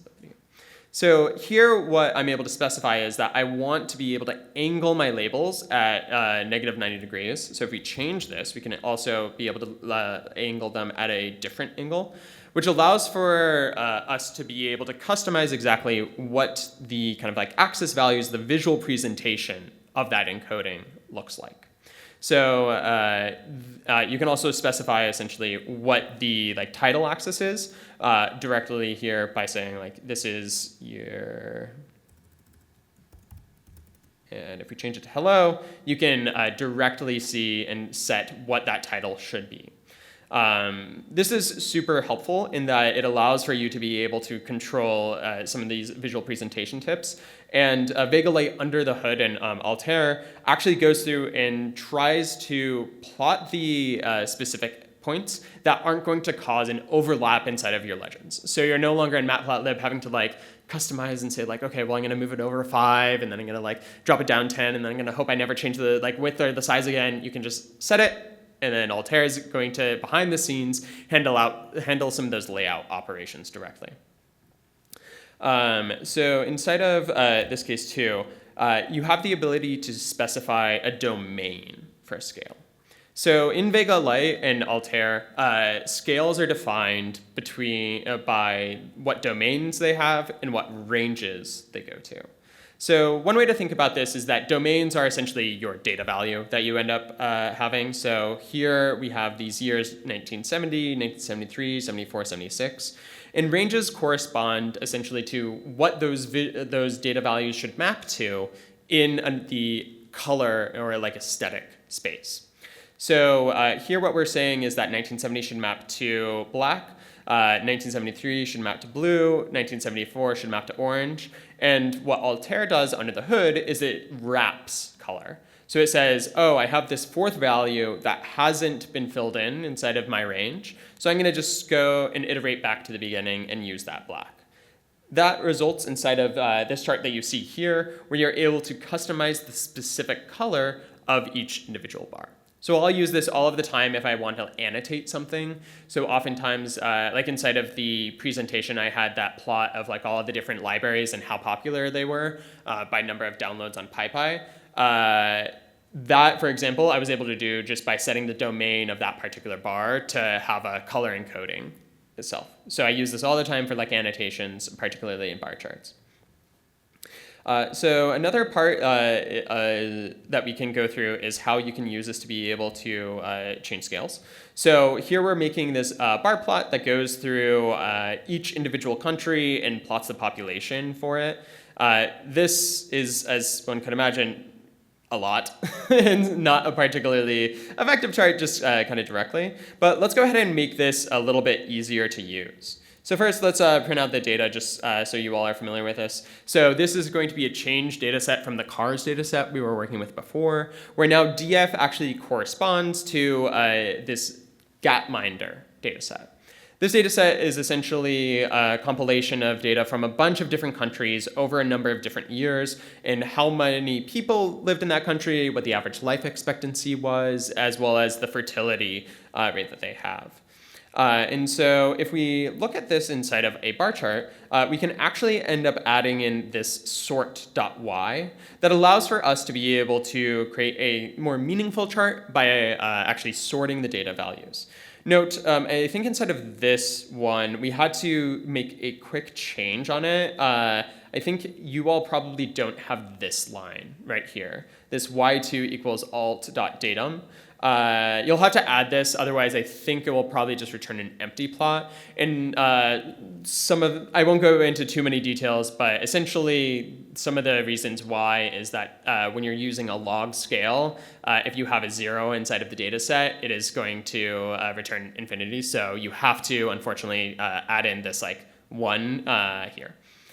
But using this, you can actually see these things inside of a log scale, which is helpful for being able to spot some of these kind of like large gaps. For example, there's this pretty big gap in terms of the population here when you go from like Jamaica to the Bahamas. And one can actually use these scales more directly to see those. So, okay, so I want to introduce a little bit about kind of the data form that we'll be using inside of many of these Altair charts. So we loaded in that kind of original Gapminder data set that I just talked about, and let's go ahead and take the correlation between some of these options. So what this does is it computes the pairwise correlation between all of the different columns inside of our data frame, and here you can see what the consistent result is from it. But what one can do is actually be able to stack this, which allows for us to then have a tidy data frame that makes it easier for us to be able to visualize. So let's go ahead and put that back into a pandas data frame, and then all of a sudden what you have is what looks much closer to a typical data frame that one would use inside of visualization. And you can actually then visualize this directly inside of Altair, such as using this heat map, to be able to create this correlation matrix, where one can directly see that things such as fertility and life expectancy are actually inversely correlated, meaning that as life expectancy increases, there tends to be less children per woman inside of a particular country. Whereas along the diagonal axis, each of these values corresponds with itself. So you would imagine that as cluster increases, cluster also increases. So the diagonals are not particularly helpful. But you can also see other trends in here, such as how life expectancy in years are correlated. That is, as we've gone on longer, we tend to see countries have an increase in life expectancy. And you can make this a little bit more apparent by really trying to customize the color schemes that you are using. So this is a tip that I give a lot of people, especially when they're creating charts, is that your color scheme can have a huge impact on the types of things that someone takes away, especially with things like heat maps. And so using some form of diverging color palette inside of this case, this purple-orange, allows for us to really quickly put what is kind of most important here. So some of these areas that are close to 0 kind of fade away when you're looking at this chart, but then it becomes really obvious which ones are negatively correlated, such as fertility and life expectancy, and which ones are more positively correlated, such as life expectancy and years. Okay, so that was an introduction to data types inside of Altair. Does anyone have any questions right now before we begin some of the exercises? Yes. Yeah, thank you.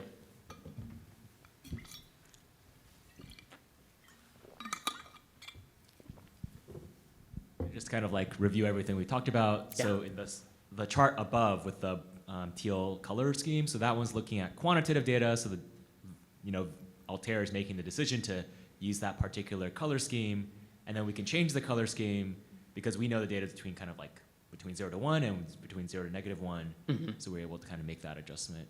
But it really is just looking at the data type and being like, oh, we have floating point numbers, and therefore just automatically quantitative, and just picks a default scale for that. Yes, exactly. And so, the default scale I think works in a lot of cases, but especially if you're making charts that you would end up like presenting later on, being able to customize it through some of these color scales, I think can be really important. And one just thing to keep in mind is Altair doesn't have access to the data when it's making these decisions. It's only the data type. So it's not able to do some smarter things like looking at the range to decide on things.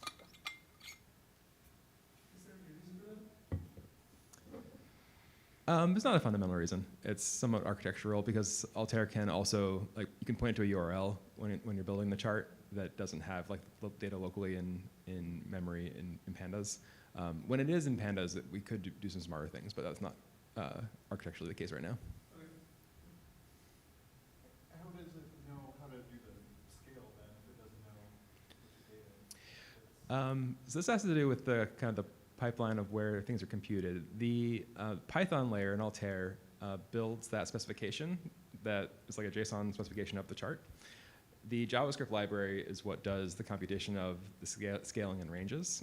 So it's sort of like what happens in Python versus what happens in the browser. And so the Python side doesn't have access to that information. And the JavaScript side in Vega-Lite, again, I think there's probably more they could do at that level, but is not. It is still just data type based. Yeah, so this was the Vega spec he was talking about, that like really long, hairy thing that you probably don't want to be touching. So question over here. Can you speak a little bit to the pointing to the URL of a data set that's not stored in like the pandas data frame? Like I'm kind of interested in cloud optimized data stores like ZAR and things and wiring them up to Altair. Is that a thing? So it's not possible in the JavaScript libraries to load from anything other than like CSV and JSON files. Because at that level, things need to be fairly small once you're putting them all into the browser. You can load in files like Parquet using Vega Fusion's integration, and that's actually pulling data into the Python kernel first to process it, and then do things like aggregations, make it smaller, and then ship out the final version in the JSON specification. I think that's the best flow we have right now.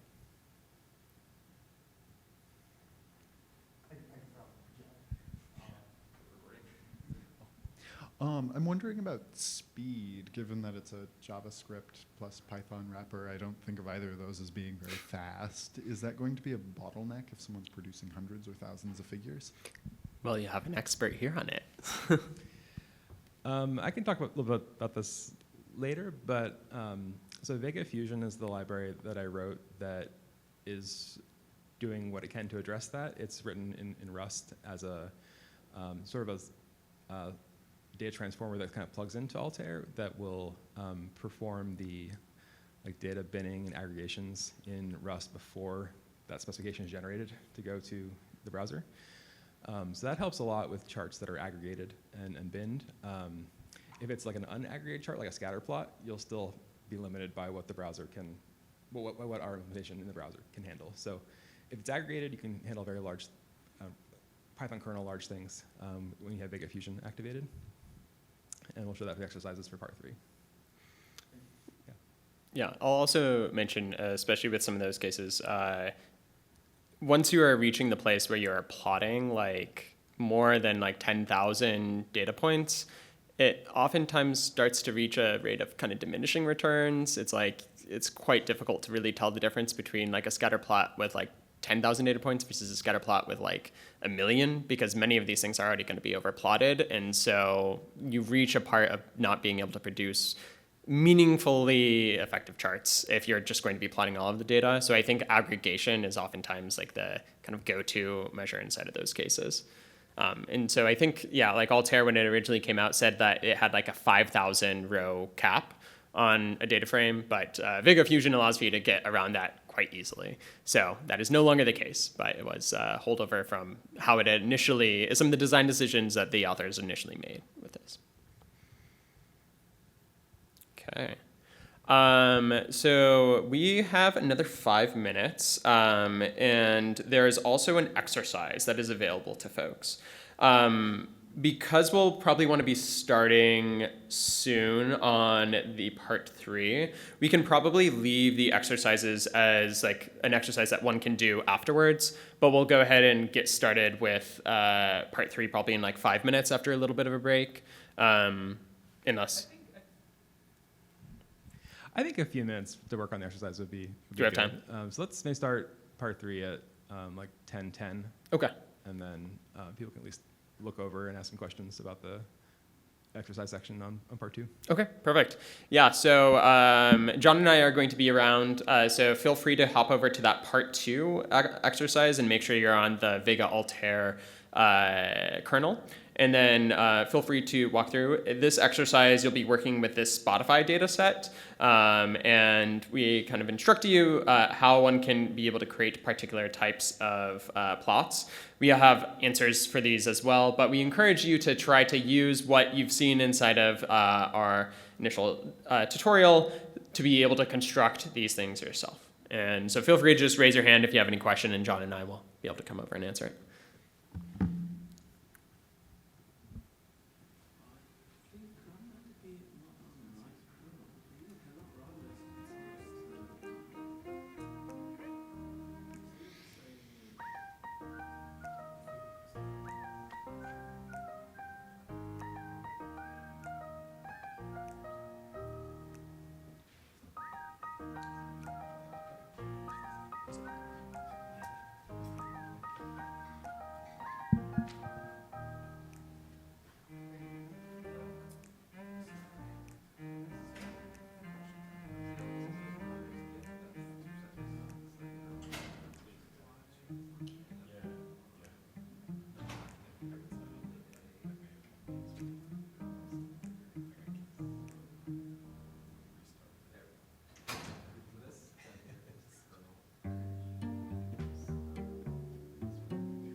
search up Vega GitHub.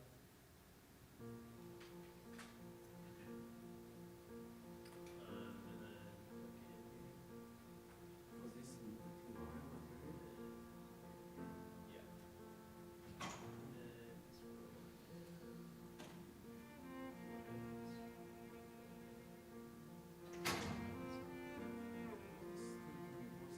It says 23 for we just need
With Asana, AI teammates can pull real-time data and help keep work on track, so every team can work smarter and faster.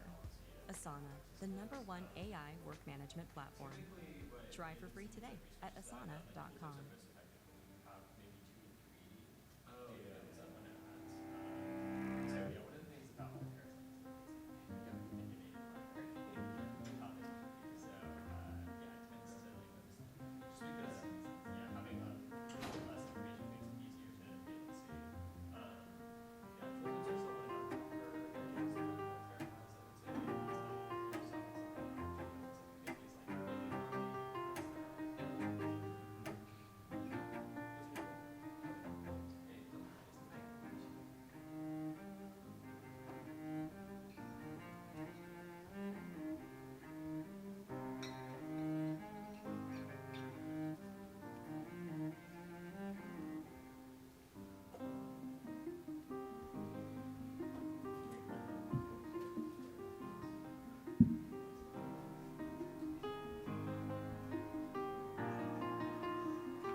Oh, yeah, we can talk about it later, but.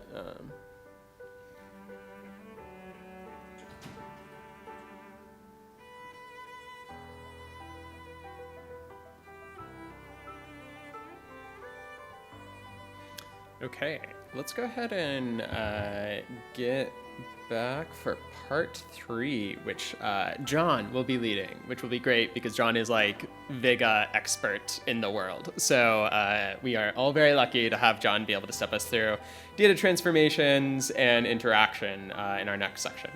One thing that I want to point out before we go ahead and get started is some of the changes that we have made to the repo, we posted a couple of, committed a couple of changes over the past couple of days. So if folks have set up the instance, like previously when the email originally went out, you might have a slightly outdated version of the repo. But it's a very easy, quick fix. All you need to do is go over here to the left side where you have this Git tab, click on Git, be able to refresh your repository and then pull any changes that are there. And you should see this successfully pulled. This will just make sure that you have the most up-to-date notebooks that we'll be stepping through in just a moment. So why don't folks go ahead and give that a try if you created your repo like before this morning. But otherwise, then you should have kind of, the most up-to-date material. And with that, it is my great honor of being able to introduce John and have him take us through data transformation and interaction.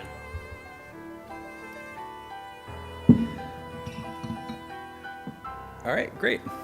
So, Let me turn off the music. oh, thanks. There.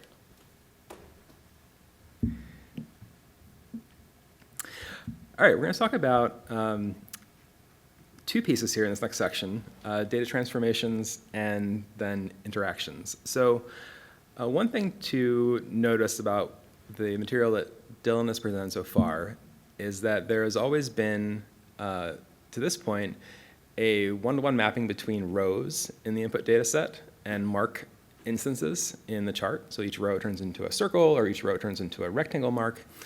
And that works to a point, but oftentimes it is helpful and customary for a chart to include aggregate information where you group together rows into summary values like counting, and then show those in the chart. So we're going to talk about this idea of data transformation first in this section. There's a nice group of sections in the Altair documentation I recommend checking out with some more advanced concepts here, but we're going to go through the most useful core basics for how you do transformations in Altair. Just some credits. This section is very heavily inspired by this visualization curriculum that was developed by the University of Washington, and these are some people that wrote the initial Vega and Vega-Lite libraries. Last year, we ported a version of this to the modern version of Altair. But that's the great source material that has a little bit more information if you're interested in checking that out. So here we go. We're going to import Altair. And again, this is a good chance to show. This is what happens if you have the wrong kernel selected. So I'm going to go up here to change the kernel from this default Nabari one down to Vega-Altair as the environment. Click on that. And then we'll try this again. OK. So also notice we're doing this Vega datasets import. And this is where we get some of the sample datasets for that we'll use in this section. We're going to be working with this movies dataset out of the sample datasets from the Vega datasets package. This is a really interesting dataset that has a collection of 3,201 movies. This is not like a representative sample of anything, but it's been collected, and it has just interesting characteristics for playing with visualization libraries. It has a lot of columns that are useful for categorical coloring. It has a bunch of nulls in it, so you can see how your library interacts with like null missing values. Here's what the first 5 rows looks like. We got a bunch of columns around movie characteristics. It's one row, again, one row per movie, and then columns for grossing, rating, release dates, and that kind of thing. And now we're going to work towards building up a histogram. So histogram is a very standard chart. In a lot of libraries, histogram is like a function you call to build a histogram chart. And in a grammar-based approach, you can build a histogram out of some more fundamental parts, and it gives you a much more flexible way to build other related kinds of charts. So to do this, first we're going to actually plot all of the data in a scatter plot form, looking at the 2 rating styles. So these are the Rotten Tomatoes rating and IMDb rating. These are both methods or collections of ratings of people's preferences about these movies. So here we have these 3,000 individual scatter points. This data set is small enough to be able to do this all in the browser and to mostly see the distribution. But as you can imagine, as this data set would get larger, it would not be practical to look at this in scatter platform, but it's helpful as we work through the stages of building a histogram to see it this way. So a first thing we can do to work towards our goal of making a histogram is to bin the data.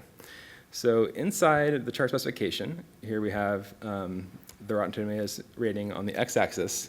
There is a method called bin, and what this will do is truncate the data points into discrete points on the scale, and look like this. So what I think is interesting about the way Altair structures this that's different than other libraries is that binning is an independent step from aggregation. So here we're binning, but we haven't combined any of the rows yet. We still have 1 point for each movie. But you can see the x-axis has been truncated into these discrete bands of roughly 10 bins, but they fall on nice boundaries in the space. You can control how many bins there are using this max bins. Well, you can control sort of a suggestion of how many bins there should be based on this max bins parameter. It still gives Altair some flexibility in how many bins to create so that they'll fall on nice boundaries, like 5s and 10s, but you can set an upper bound on how many bins should be used. So this is roughly 20 bins. So now you've done this binning, you've basically turned the Rotten Tomatoes rating into something you can treat categorically, something you can treat as an ordinal value, and in particular, something you can aggregate on. So here's our first look at how you create an aggregation or any kind of data transformation in Altair. So we keep the x-axis the same. This is our Rotten Tomatoes rating binned by it's approximately 20 bins. And then for y, instead of choosing another encoding, we're choosing an aggregation function. So this is this count. And what this does is actually change the number of rows, the number of mark instances that are plotted. So we no longer have one circle for each row. We now have one circle for each of those unique values of binned Rotten Tomatoes ratings. So again, the height now are counts, and the x-axis are these same binned Rotten Tomatoes ratings. And again, since Altair knows what happened, it can put binned in the axis label to keep track of the difference between this and the raw Rotten Tomatoes rating. So we almost have histogram here. And the last thing we need to do is change the mark type from circle to bar. This is exactly the same chart specification, except changing circle to bar, and then we get a histogram. So what I hope that sequence of steps helps grasp is what the grammar gives you is a way to kind of walk through this space without having to have a specific distinction between like a scatter plot and histogram. You can walk through the stages to get there. You can do other chart styles that are in between for certain purposes. And that kind of composability and flexibility I find is very powerful and exciting motivation for building these kinds of things in Altair on top of the Vega Lite ecosystem. So next, what this is just showing is you can create the same kind of histogram now. So the one above was the Rotten Tomatoes rating, and you get this interesting shape that's mostly uniform with a slight kind of increase towards more movies have higher ratings. Whereas the IMDb rating, you get this very smooth unimodal distribution. And it sort of reflects the differences in how these ratings are collected, but definitely a distinct fingerprint of how they work. So now let's take another step at this. It's something we can extend sort of beyond just the base histogram, is what if we bin both the x and the y values of these ratings? This is, again, taking our initial scatter plot and binning both the x and y. What you'll see that happens is this. So we haven't aggregated anything, and so we still have 1 point circle for every row in the data set. So again, the 3,201 circles here. But since we binned both of them, they're all overlapping each other. You can kind of see some slight differences in shade if you look carefully, because there's a little bit of opacity enabled automatically. But this is not very helpful because you have extreme overplotting, but that's what happens if you just use binning without aggregation. And then what we can do is we can choose what to do with an aggregated value. So one option is to aggregate the count using the, along with the size encoding. And you'll get this kind of chart. So this gives you, gives you 1 point for each of these unique combinations of the two binned ratings.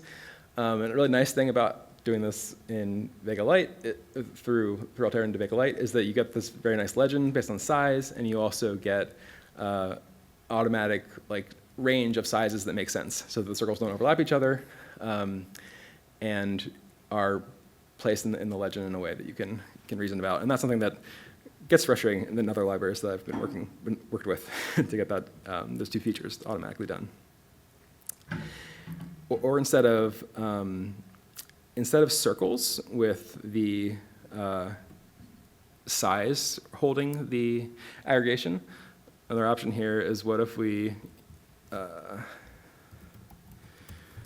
use color as the, whoops. Color could be the encoding. Let me switch to back to rectangle. There you go. So now I'm using the rectangle mark instead of circle, and use color instead of size as the channel to encode the count into. And there's interesting things, like this is all showing the same information, but there's interesting things you can think about in terms of what you can see easily in these two different distributions. It's a little generally easier to see the relative difference between individual circles if you're looking at this area-based encoding. Whereas it's a little bit easier in this case to sort of squint and just see this density distribution being a positive correlation between them. With these choices that you have, and based on the grammar approach, you can kind of walk around this space of how you want to use the binning and aggregations to best show your the information that you want to present here. Okay, now let's go a little deeper. In all the examples above, the only aggregation we did was counting. We can do some more specific kinds of aggregation. So here, rather than count, we can say average of one of the columns. So here we're going to make a bar chart where a horizontal bar chart, where our genre is on the y-axis, and then X is the average rating of all of the movies that fall into that genre. So again, here we have one mark instance for each unique value of genre because we've applied this average aggregation. Here we get sort of an arbitrary, actually no, this is you get an alphabetical ordering of these genres with null as the first, which isn't necessarily a helpful ordering to see this information in. So we can make a small change of sorting the y-axis encoding. Here saying I want to sort the y by the bar length in descending order. That's the -x that refers to the x encoding in descending order. And so now we get the average rating by genre in order that's easier to read in terms of seeing the primary positive and negative. So you can see that horror movies have the lowest Rotten Tomatoes ratings, documentaries have the highest in this data set. Now let's talk about time-based discretization. So for numeric data, to reduce the to do binning, we use that bin function. For temporal data, we can use another approach where we can wrap the field encoding with a time unit. So here it's month, you can use year, you can use quarter, and there's several other options for the truncation. So here we're wrapping around, like every month, every year gets wrapped around to the same month. So here we're going to have 12 unique points. We're using an area encoding here, and then median to be the y-axis. So maybe it's a little easier to see as bar in terms of counting the number of points. You get 1 bar here for each month, and then the y encoding to be that median. Again, you can use any aggregation here. You can use count. You can use average.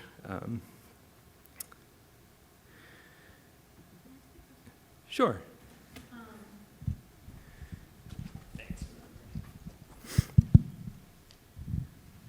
Can you use the same dash or :T if it hasn't automatically caught that it's a time-based thing, or does it just sort of figure that out, that if you've asked for a month, it should try to encode it automatically into something that is time? So do it automatically when you're using a local data frame. I believe you still have to include it if you're using a remote data from a URL. And there's not a good reason, though, that that's the case. But I believe that is the requirement in the current implementation. Now, Dylan, do you have any experience with that? Okay.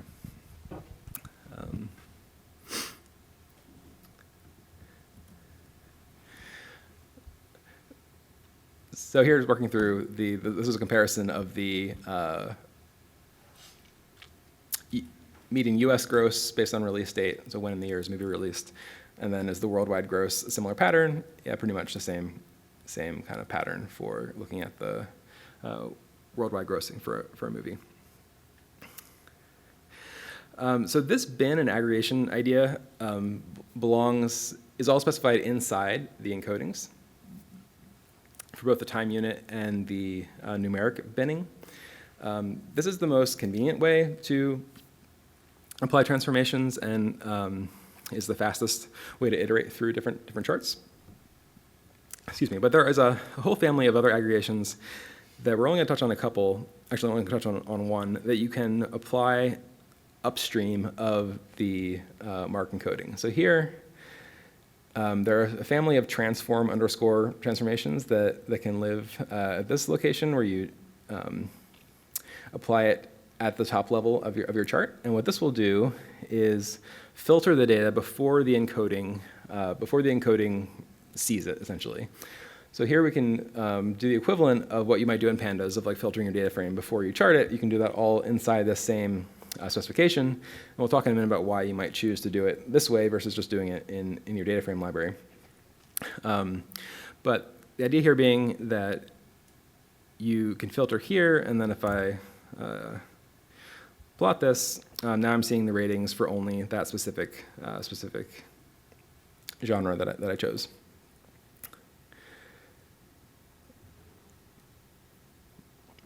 There is also, I should say something about this, what this actually is. So this filter string uses what's called the Vega expression language.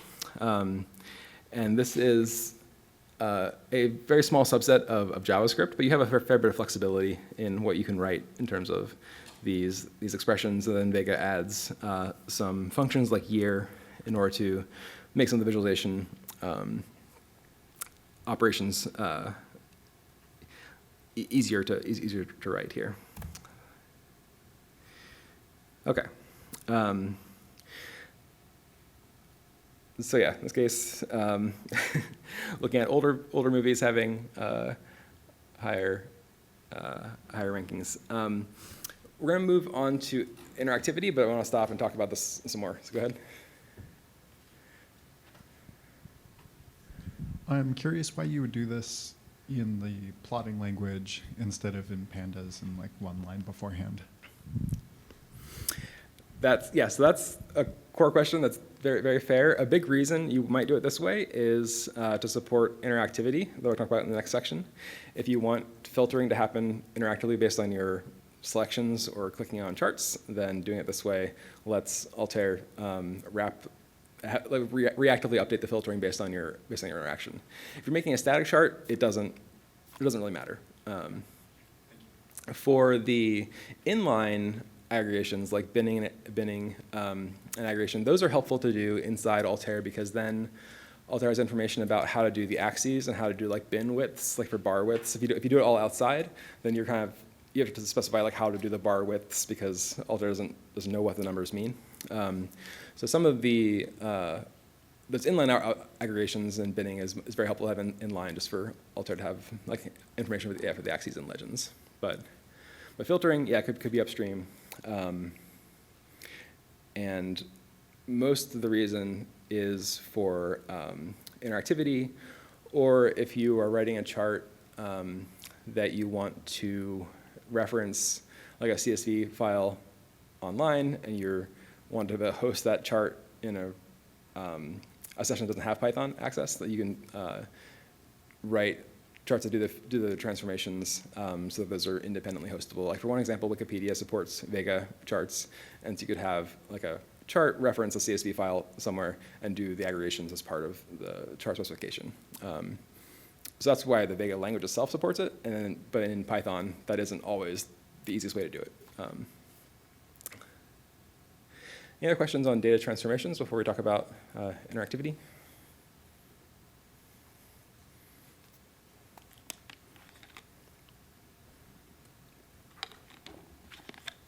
All right.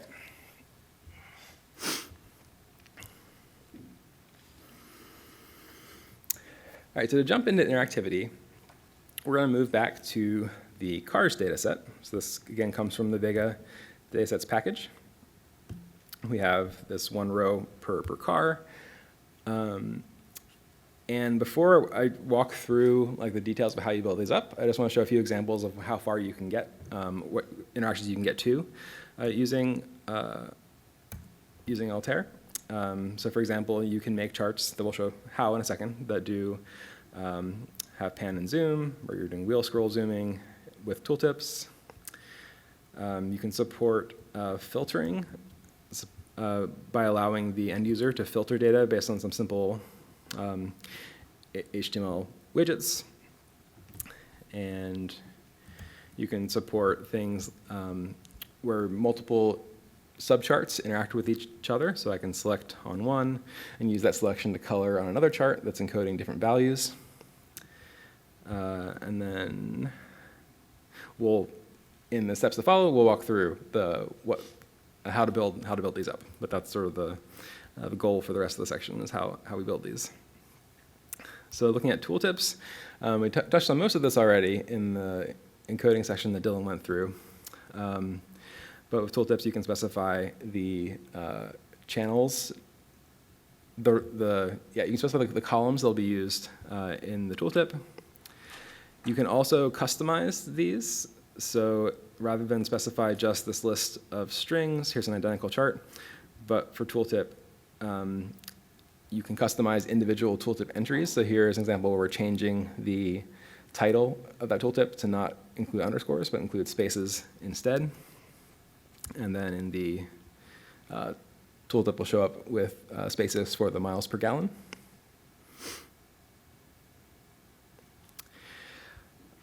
All right, so that's tooltips. Those are pretty self-contained and pretty straightforward. The rest of the interaction paradigms depend on this idea of selection. So selection is a core primitive in Altair. And the way that I find it easiest to think about them is selections are what I call a predicate expression. It's a expression that judges whether a particular entry is in the selection or not. So it's not necessarily like a set of points. It's this expression to judge whether something is in the selection or not. And so, for example, an expression like origin equals Japan, that is a predicate expression. You can use it to judge each row whether it is in or out of the selection.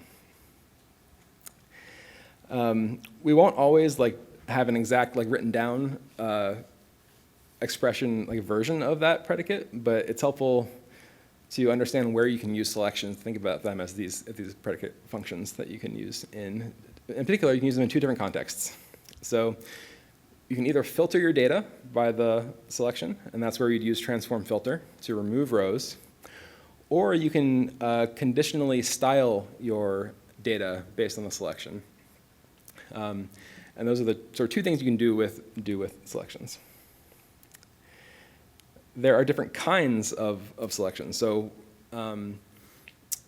basically different ways you can specify whether a point is in or out of the selection. So point selections, that's the name point selection, represents a test against a set of values. So column that like origin equals Japan is a point selection. We're talking about listing out the explicit values that are in the selection or not. And we'll finally get to example here. So here I'm just making a selection, alt.selection point. The selection is going to be based on the fields column. That's going to be used to drive, going to be tested basically. And then value Japan is its initial value of what I'm checking. So all this represents that predicate of origin equals Japan. And then I use it by adding it as a parameter to a chart that is necessary to have the selection included as part of the chart, and then use it in a filter context. So here I'm going to filter the data that's coming into the point mark by this predicate before it's charted. So that's what we have below.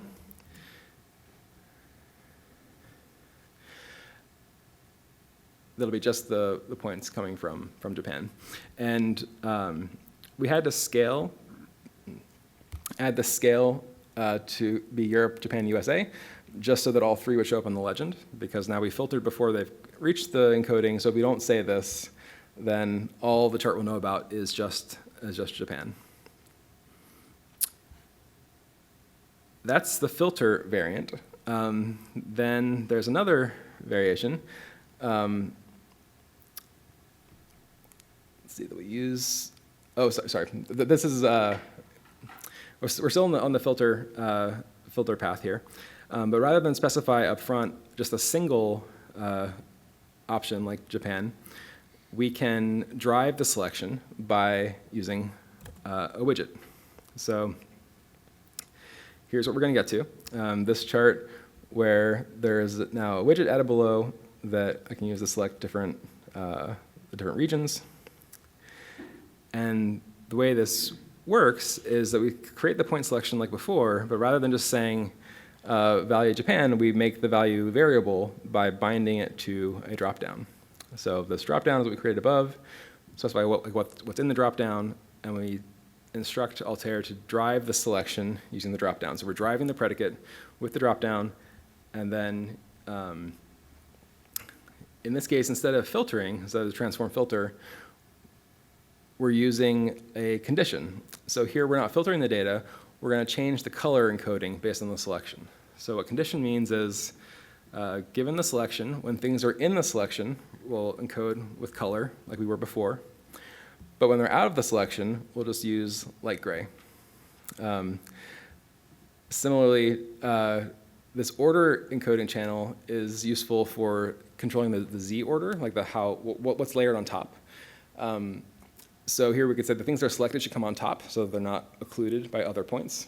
And taken together, you get this ability, whereas the selected points are nicely brought on top so that they're not overlapped with gray.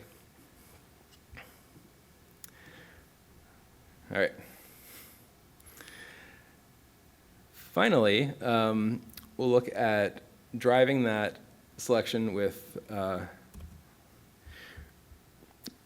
radio buttons. So here we're going to create a widget for these radio buttons. That is the binding radio. So this is the widget. We'll drive that point selection with the radio button widget. And in this case, use it for filtering. And one thing to note is that this transform filter, it doesn't matter where you put it in the chain. As we're chaining here, like you can put it right after circle, it can come after encoding. It just gets chained across, so you can put it wherever is most convenient in terms of the syntax, but you can still think about this happening first. The filter happens first before the encoding process. And so implication of that is that we get because we filtered before doing the charting, the axis extents consider only the data that is filtered, and that's why the x and y axis jump around as you change these, because they're centered on the points that are filtered to. All right. Next phase. In addition to driving the point selections with the radio buttons or with a dropdown, can also drive them with direct interactions on the chart itself. So here, making the selection point, and then driving it based on a click, and this will be click on whatever mark it is added to. So here I'm adding the selection to this, we only have one mark, and then using it to control the size, the order, and the color of this single point. So when I click on a point, it changes its size, and the color matches the origin, and it's always shown on top. And all of this happened because we said the selection should be driven by a click, and we added it to the chart here, and so it just means a click on the mark has this effect.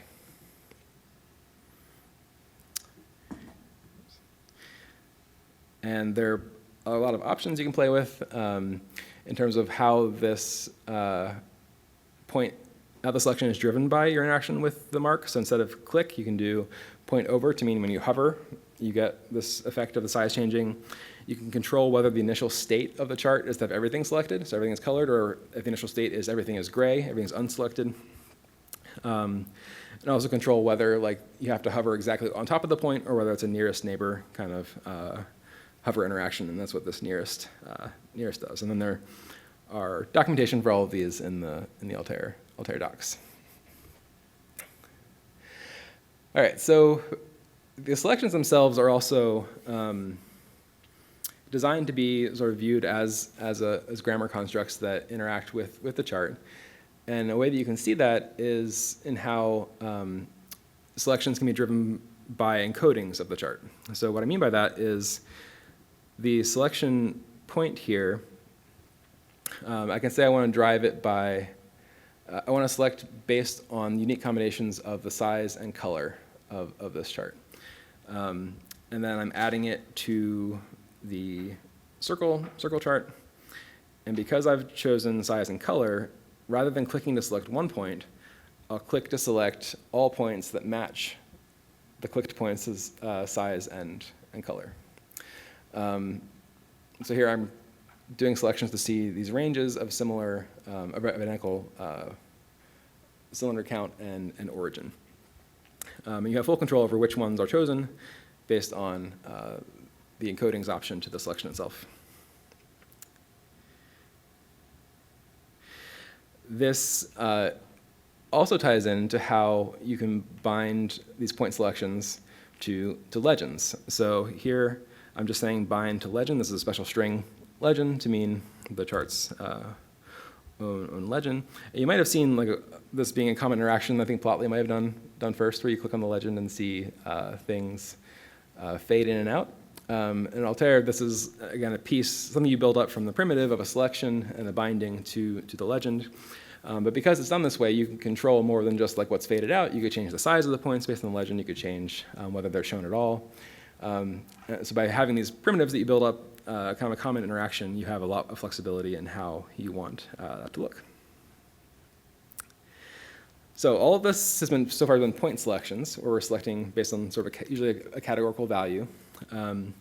Interval selections are generally used for selecting a range of a numeric value. So this is predicate of the form, like a lower bound, column value, upper bound. And a classic example of this is typically used for like a brush selection. So here we'll create a selection interval instead of selection point and give the interval initial values of x and y. Then in this case, we will use that selection in a color condition so that we'll color the points based on their origin when they're inside this rectangle interval and light gray when they're outside. We gave an initial range for those, and so that's what you have here. But because we added this to the chart itself, that also means that the selection will be driven by interaction on the chart. So I can click on this rectangle, move it around. If you scroll, you can change the size. And this is, and so like the two parts that are going on here is we add the parameter to the chart. That means that this chart is driving the selection. and we're using the selection to change the colors of the points. And those are two independent things, so we can use them together to make this kind of chart, but we can also have the box selection could be used as a condition on anything. You can change the chart's size, the point sizes. You could have them disappear altogether based on the opacity. And as we'll see later, you can use a selection on one chart to affect the aesthetics of another subchart in the same view. And this is just pointing out that you don't have to specify an exact starting. You don't have to have a starting encoding. As long as you say it's selection and you add it to the chart, then you have these activated. And here, for encodings, I specified only X instead of X and Y. And when the selection interval is bound to only the X encoding, that restricts you to only be able to select horizontally on this chart. So you have nice flexibility on how granular you want the selections to be allowed to be for your chart based on the encoding option of the interval selection. Finally, this is the example of how you can combine selections across multiple charts. So Dylan earlier talked about concatenation. So this is a chart with two scatter plots that are concatenated left and right. We have a single selection that is going to be based on this X encoding. And we've added this selection to the left chart. And then for both charts, we're using the selection to control the color of the chart. And so I want to point out as we interact with this, we can select on the left chart, and the right chart's coloring is based on the same predicate. So even though horsepower is not plotted on the right chart, that predicate has access to all the columns in the data set. So you can filter these by horsepower to control what's being colored. Another thing to notice is I can't select right now on the acceleration side. The ability to drive the selection is based on what chart you've added it to. So because I've only added the selection to the left chart, right now I can only select on the left chart, but you can use the selection in any of the subcharts in the view. Yes? I mean, I've just been experimenting. It looks like you have to add, maybe you already covered this, but you have to add at least, or you have to have a selection to at least one of the charts, otherwise if there's an error. Yeah. Gotcha. Yeah, that is the case. And part of it is this distinction of the chart you added to. That's how you control what is like driving the selection, what subchart is used to like update it. If you didn't add it to anywhere, conceptually that would mean you couldn't change it if no other charts could drive it. Dylan? Yeah, just to clarify, so you can also concatenate charts together without the selection, but you're just saying that you can't get that filter of the selection without adding the selection to a chart? Well, if I remove this add params command, it just throws an error. If you also remove the transform that does the filter, it should work. Yeah, if you have condition, if condition is used anywhere, then you have to add it to something on one of the subplots. Yeah. And then just to make this distinction, I'm harping on this idea of like the driving the selection versus using it because it confused me for a long time. But if you add param on both of those subcharts, this is identical to the other, except add param is now used on both, then that allows you to drive the selection from either side. So you have that ability to just decide which charts can, which of the subcharts are able to drive the selection.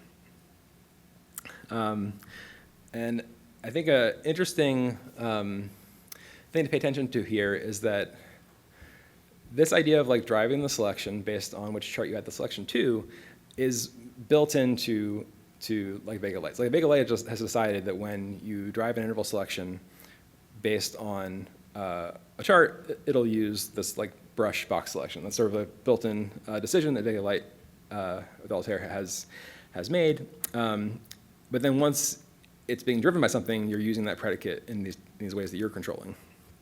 An interesting binding that Vega-Altair that Altair adds is you can bind a interval selection to the scales of a chart. And when this happens, rather than Vega-Lite adding the box that you could drag around, what you'll do instead is enable pan and zoom on that chart that you've added the selection to. So here we're adding the parameter, adding the selection to the left chart that is bound to scales. That means that Vega-Lite will activate pan and zoom, but the selection predicate itself is similar to the box. It means whatever is in view of this subplot will be considered selected, and then I'm using that selection on the right chart to control the coloring. So by doing that, I can zoom around here and then have the color effect only, have the right chart reflect the color. So this isn't designed to be a useful application necessarily, but it's showing that pan and zoom itself, scale itself, can be considered a selection and used elsewhere. You can use this for things like mini-map kind of interactions. And in fact, we've talked elsewhere, maybe we haven't yet, but there's this .interactive method you can call. How did I show that? Let me just show a particular example of this. So let's make this not interactive. Let's just make the plain scatter plot with no interaction. If all you want to do is use pan and zoom and aren't trying to use it as a selection interaction with other things, you can add this interactive method at the end, and then pan and zoom are turned on. So this is what you'll use most of the time. But this is like a helper function, a specific helper for enabling a driving selection on a chart. So we'll have some exercises that'll be similar to this example, but I want to show one more. So here, we're using an interval selection with no restrictions. That means it'll do x and y of whatever you add it to. And then using that selection, drive it from the left scatter plot. I guess here it's going to be the top scatter plot because it's a vertical concatenation.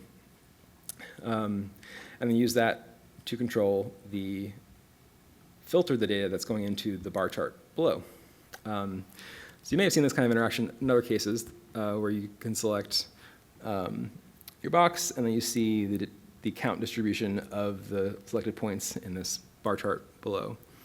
And I think it's neat that you can build this up. Again, this is a relatively standard interaction pattern, but you can build it up from the same primitives, which gives you a lot of flexibility to build other similar actions. And there's a couple examples in the exercises for ways to sort of modify this to show slightly different interactive patterns. So I think we can do questions now, but then move on to the exercises, and I need to look at the time to see what a good time length is for that. But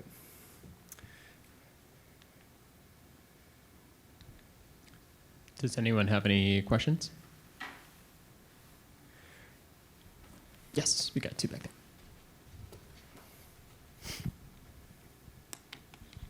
For that plot that you're showing right now, I was kind of curious, can you get the bar plot to drive the selection back for the main one? I just put in an add param selection, didn't work, but I was kind of curious to get. Maybe I need to change the way it's bound. That's one of the exercises at the end. Oh, okay. But yeah, we can go over that if there's not enough hints.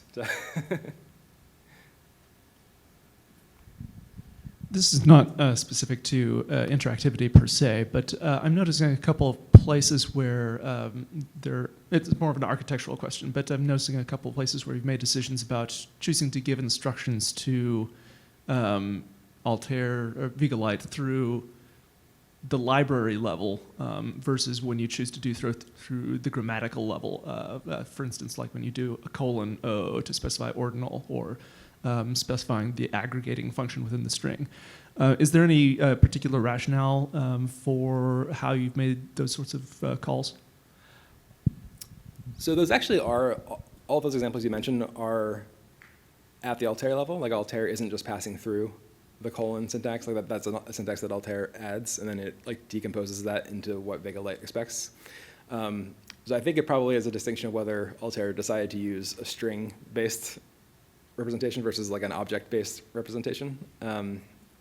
And I think the rationale has been to support both options. Like there's an API for doing like count and mean using Altair objects that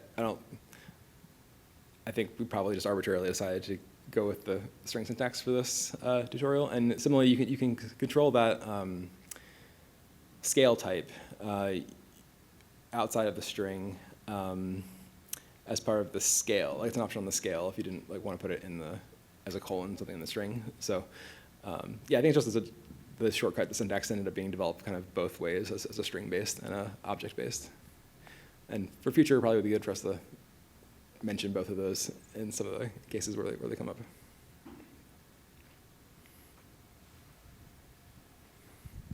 Is there a way to get the data from these filters back into Python via table or however for exporting?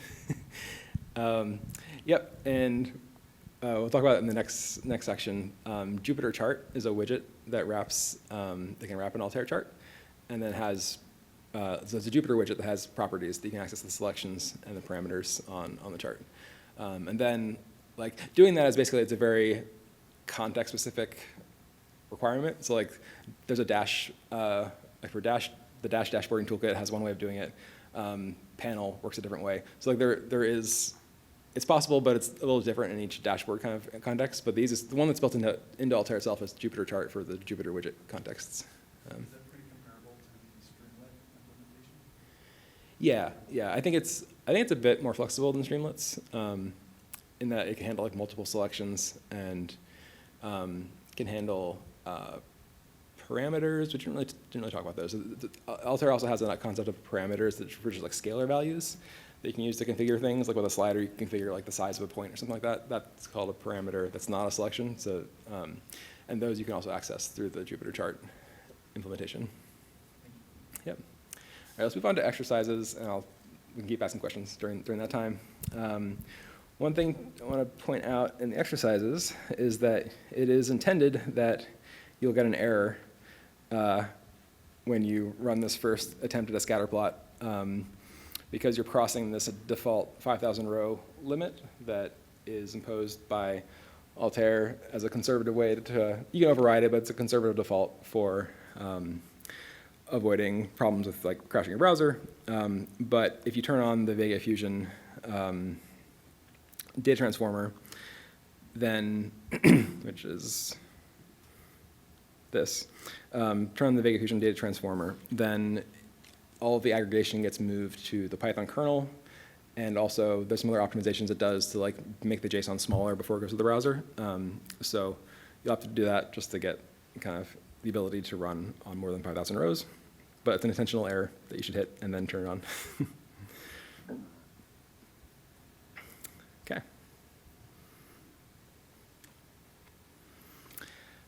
All right, we have one more part. So let's go to 11:20, and then I'll start the next section. The last one's a little shorter.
right, we're gonna get started.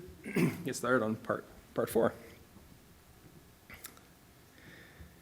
So let me back out to the part 4 folder.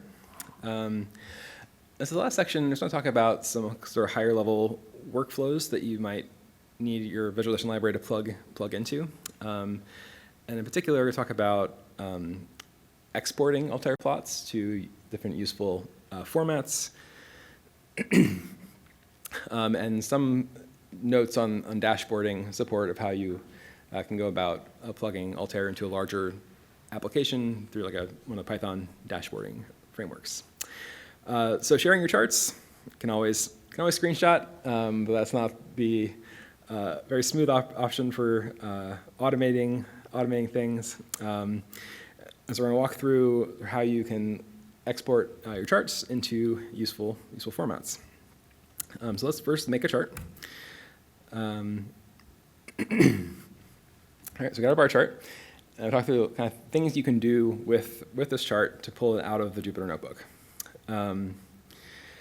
There are sort of static and interactive ways you might want to share the chart. So first, talk about sort of the interactive side. So you're going to keep the chart in its interactive JavaScript sort of form. You can save it to HTML. So this is a standalone HTML file. Well, not fully standalone. I'll talk about that in a moment. So in your output here, we'll have this HTML file, and then Jupyter can trust the HTML. And by default, let's see if I open this with text. You can see that the Vega dependencies themselves are pulled from a web browser. Sorry, pulled from a CDN. So this version will require, it's self-contained, but requires internet connection to view. There are options inside this. I can say, whoops.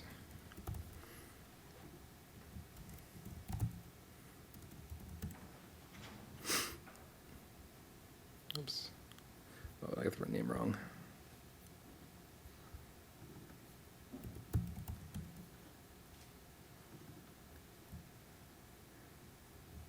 Can you look this up for me, Dylan? Inline, that's what I want. Yep, thank you. Oh,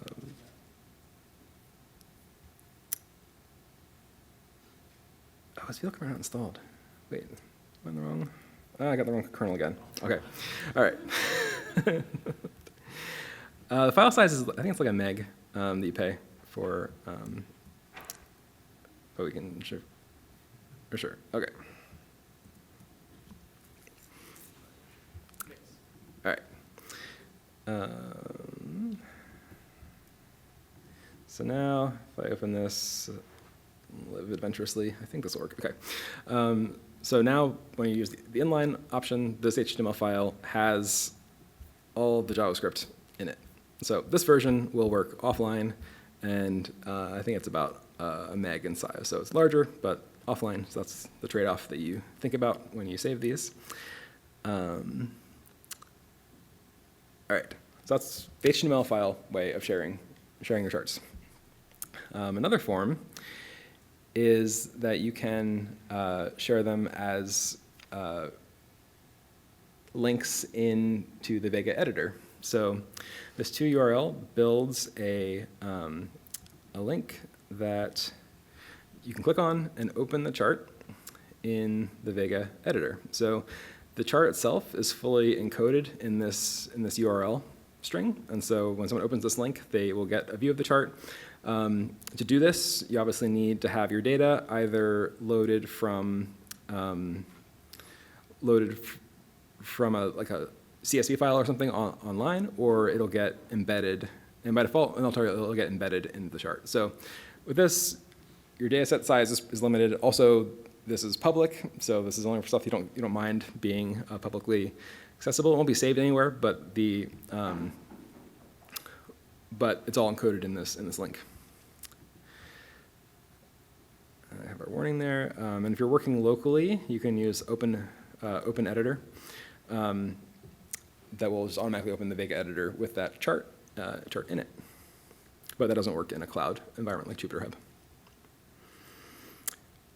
All right, so that's the interactive sharing of the standalone charts. Then we can talk about the sharing static representations of these charts. So there's not a lot. I mean, these lines are very straightforward. You can save to PNG, save to SVG, save to PDF.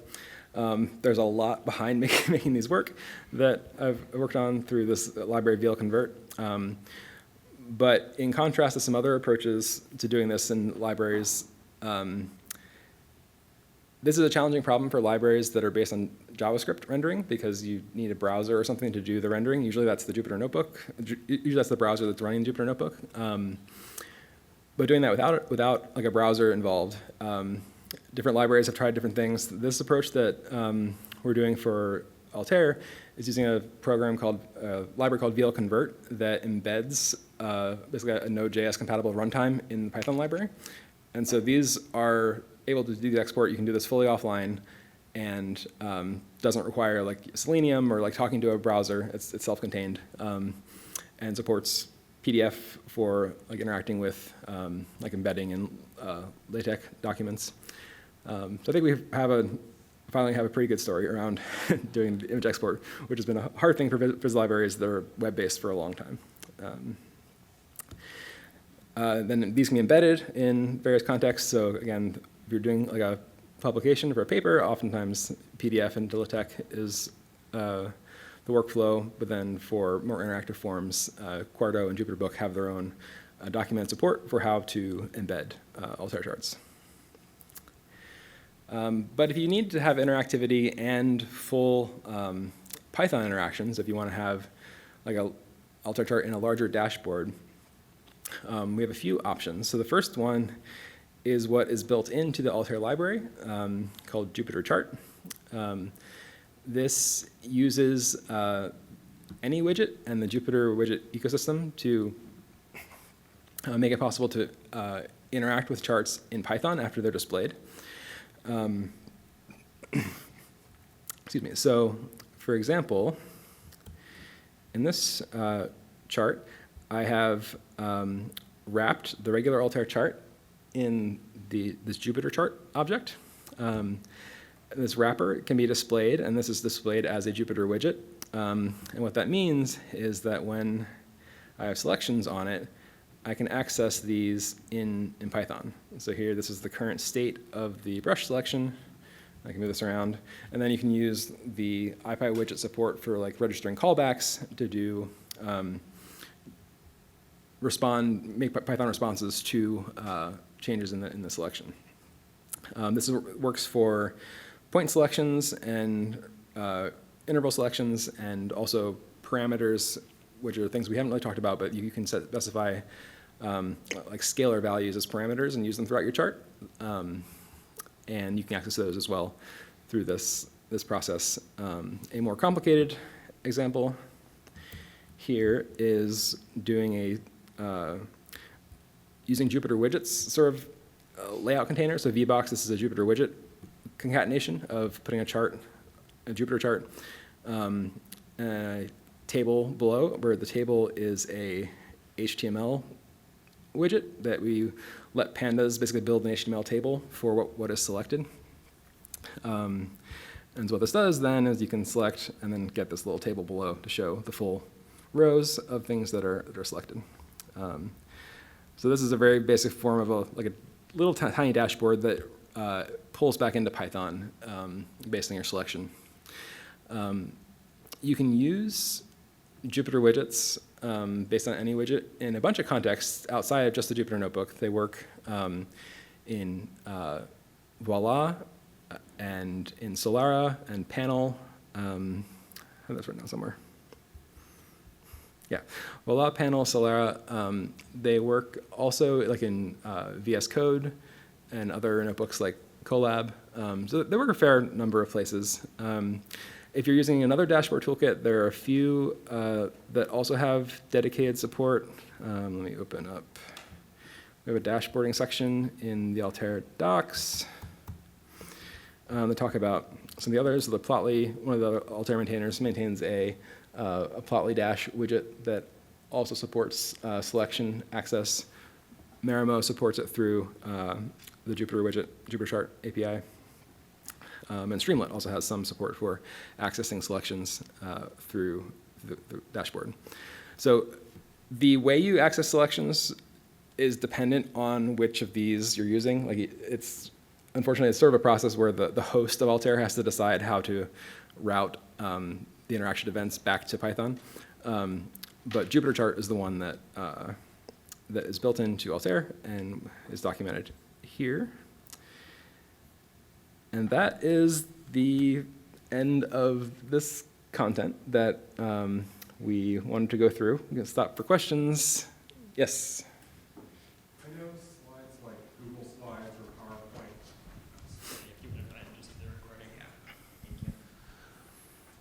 I know slide decks like PowerPoint and Google Slides tend to be very common formats for sending stuff over. Besides exporting to like a PNG and sending that, is there a way to embed interactable elements into either of those? Like an interactive form? Yeah, is there a way to like put an interactive thing in PowerPoint? Not in first-party PowerPoint. I haven't looked at this in a long time, but I know there are like some extensions that have support like built-in iframe kind of browsers, but it would take like that level of support from PowerPoint to like support like an iframe kind of interaction. Yeah, there's nothing. If they can't, I mean, I think Google Slides supports SVG, but that wouldn't give you the interaction. But that would be cool if we had a good way to do that. I think like in Quarto, you can like build slides. I think that might be probably the closest option of using something like Quarto to build the slides with their Altair support. But that's very different than the PowerPoint and Google Sheets, Google Slides.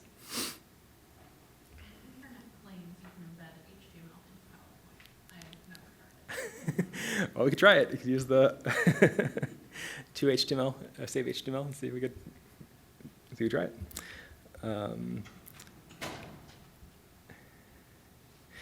So to end up, we want to suggest that you try making a few charts on this new data set. This is a Seattle weather data set. And just make some simple charts and try saving them into a format that is potentially more useful to you and to your work. And we'll be around for this until noon. So yeah, we have a good chunk of time here that we can keep working on this together and work through any other questions people have. So thank you everyone for being here. Thank you. So just making up. Okay, so as people continue to work through the exercises, I wanted to just put up our information once again on the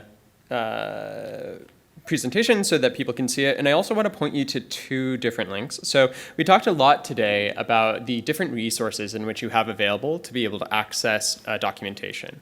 The Altair Viz website that is shown here is going to be probably the best first source of information that's specific to Altair. But it will also link off to the Vega-Lite site occasionally, which has additional information that you might be able to use. The next thing that I want to mention is the Vega Slack. So if you see John and I around, please come say hi, ask us questions, and everything. But after the conference, you can use the Vega Slack as a place to go to ask questions and to learn more about this entire ecosystem. So people post all the time about weird bugs they encounter, and the maintainers and us oftentimes will go through and see what stuff people are posting about, and we'll log issues, and we'll use that as a central way to be able to get feedback on the library. And we also just help people troubleshoot stuff. So if you're encountering a weird error and you want to fix it, oftentimes people will just throw their spec up there, and it's really easy for us to be able to hop in and say yes, change this mark to be this place, and then it'll be good. So I highly recommend that people also join the Vega Slack, and shameless promotion to follow Vega on Twitter. And also both yeah, Twitter or Blue Sky. And then both John and I have our corresponding emails and Twitters on there as well. So with that, thank you all so much for coming to the tutorial, and we'll be sticking around to help with the final exercise. So if anyone wants to do some fun Seattle weather EDAs, you can see just how sunny it is in the summer.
At Granger, we're for the ones who pay attention to every little detail. The ones who fuss, tinker, and sweat the small stuff. Because you know the tiniest thing can make the biggest difference when it comes to keeping business moving. We get it. We're the same way, offering access to product experts to help you quickly manage.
Oh, I don't know if this one made it into the gallery. Where's the person who made the like severance visualization?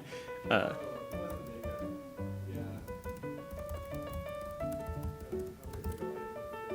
that was Vega, yeah.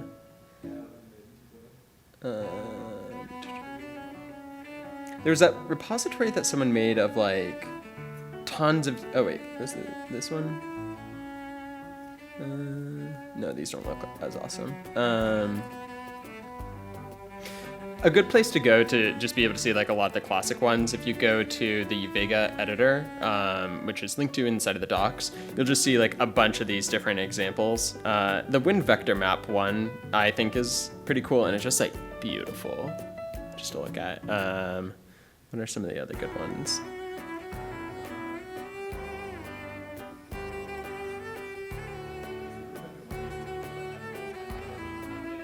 Yeah.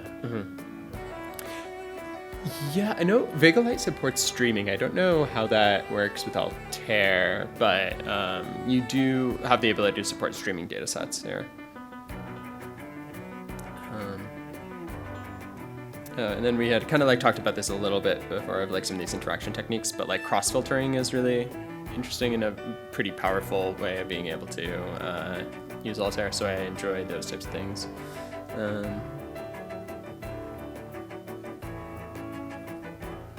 Yeah, there's just so much you can do with it, which is just like crazy that you can create all of these different types of charts from one library in a very grammatical fashion. So. Your personal opinion on whether we should teach C. Yeah.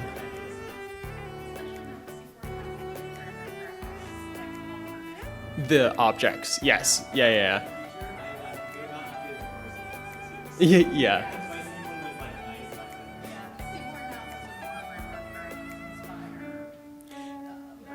Yeah, so if you take a look at the Seaborn objects, I would recommend probably teaching that if you want to stick with Seaborn, because it's very powerful and you can do a bunch of different types of things. I would say it really comes down to if you want people to be able to have interactivity, or if you want that to be a component of the course. If you do want interactivity, I think it's pretty clear that Altair is a pretty good choice for that, because it just like has many more of those features. I don't even know if Seaborn has any interactive features. I think you have to drop down to matplotlib if you want to do that. Yeah, so I'd say that's kind of the main motivating use case. But yeah. Okay, thanks so much.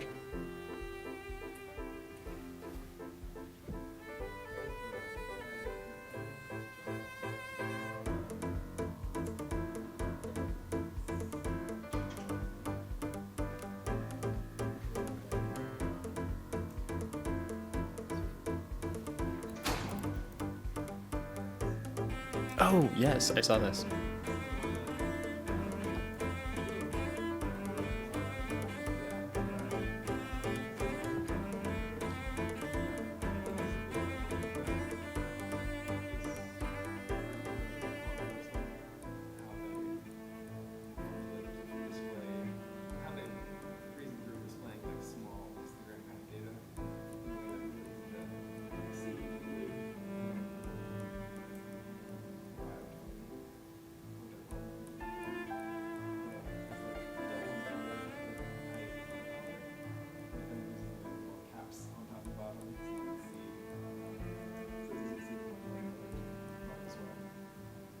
Hmm. And so I made an example of this entirely based on the data set.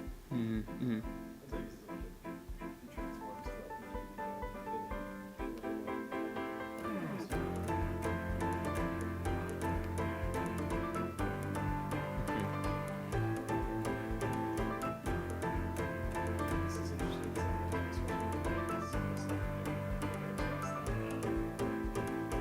specifying these caps especially, like, feels kind of awkward to have to like go through and then do the calculations and transforms to be able to generate the underlying data types for that. But it just reminds me of the like bind operator that we have. Like, what we want to be able to say is like, oh, on the mark that is correct, I bind to like top and bottom, and I today, like by here. Because yeah, right now, I don't think we initially had that. That's a parallel should be also defined as definition should be.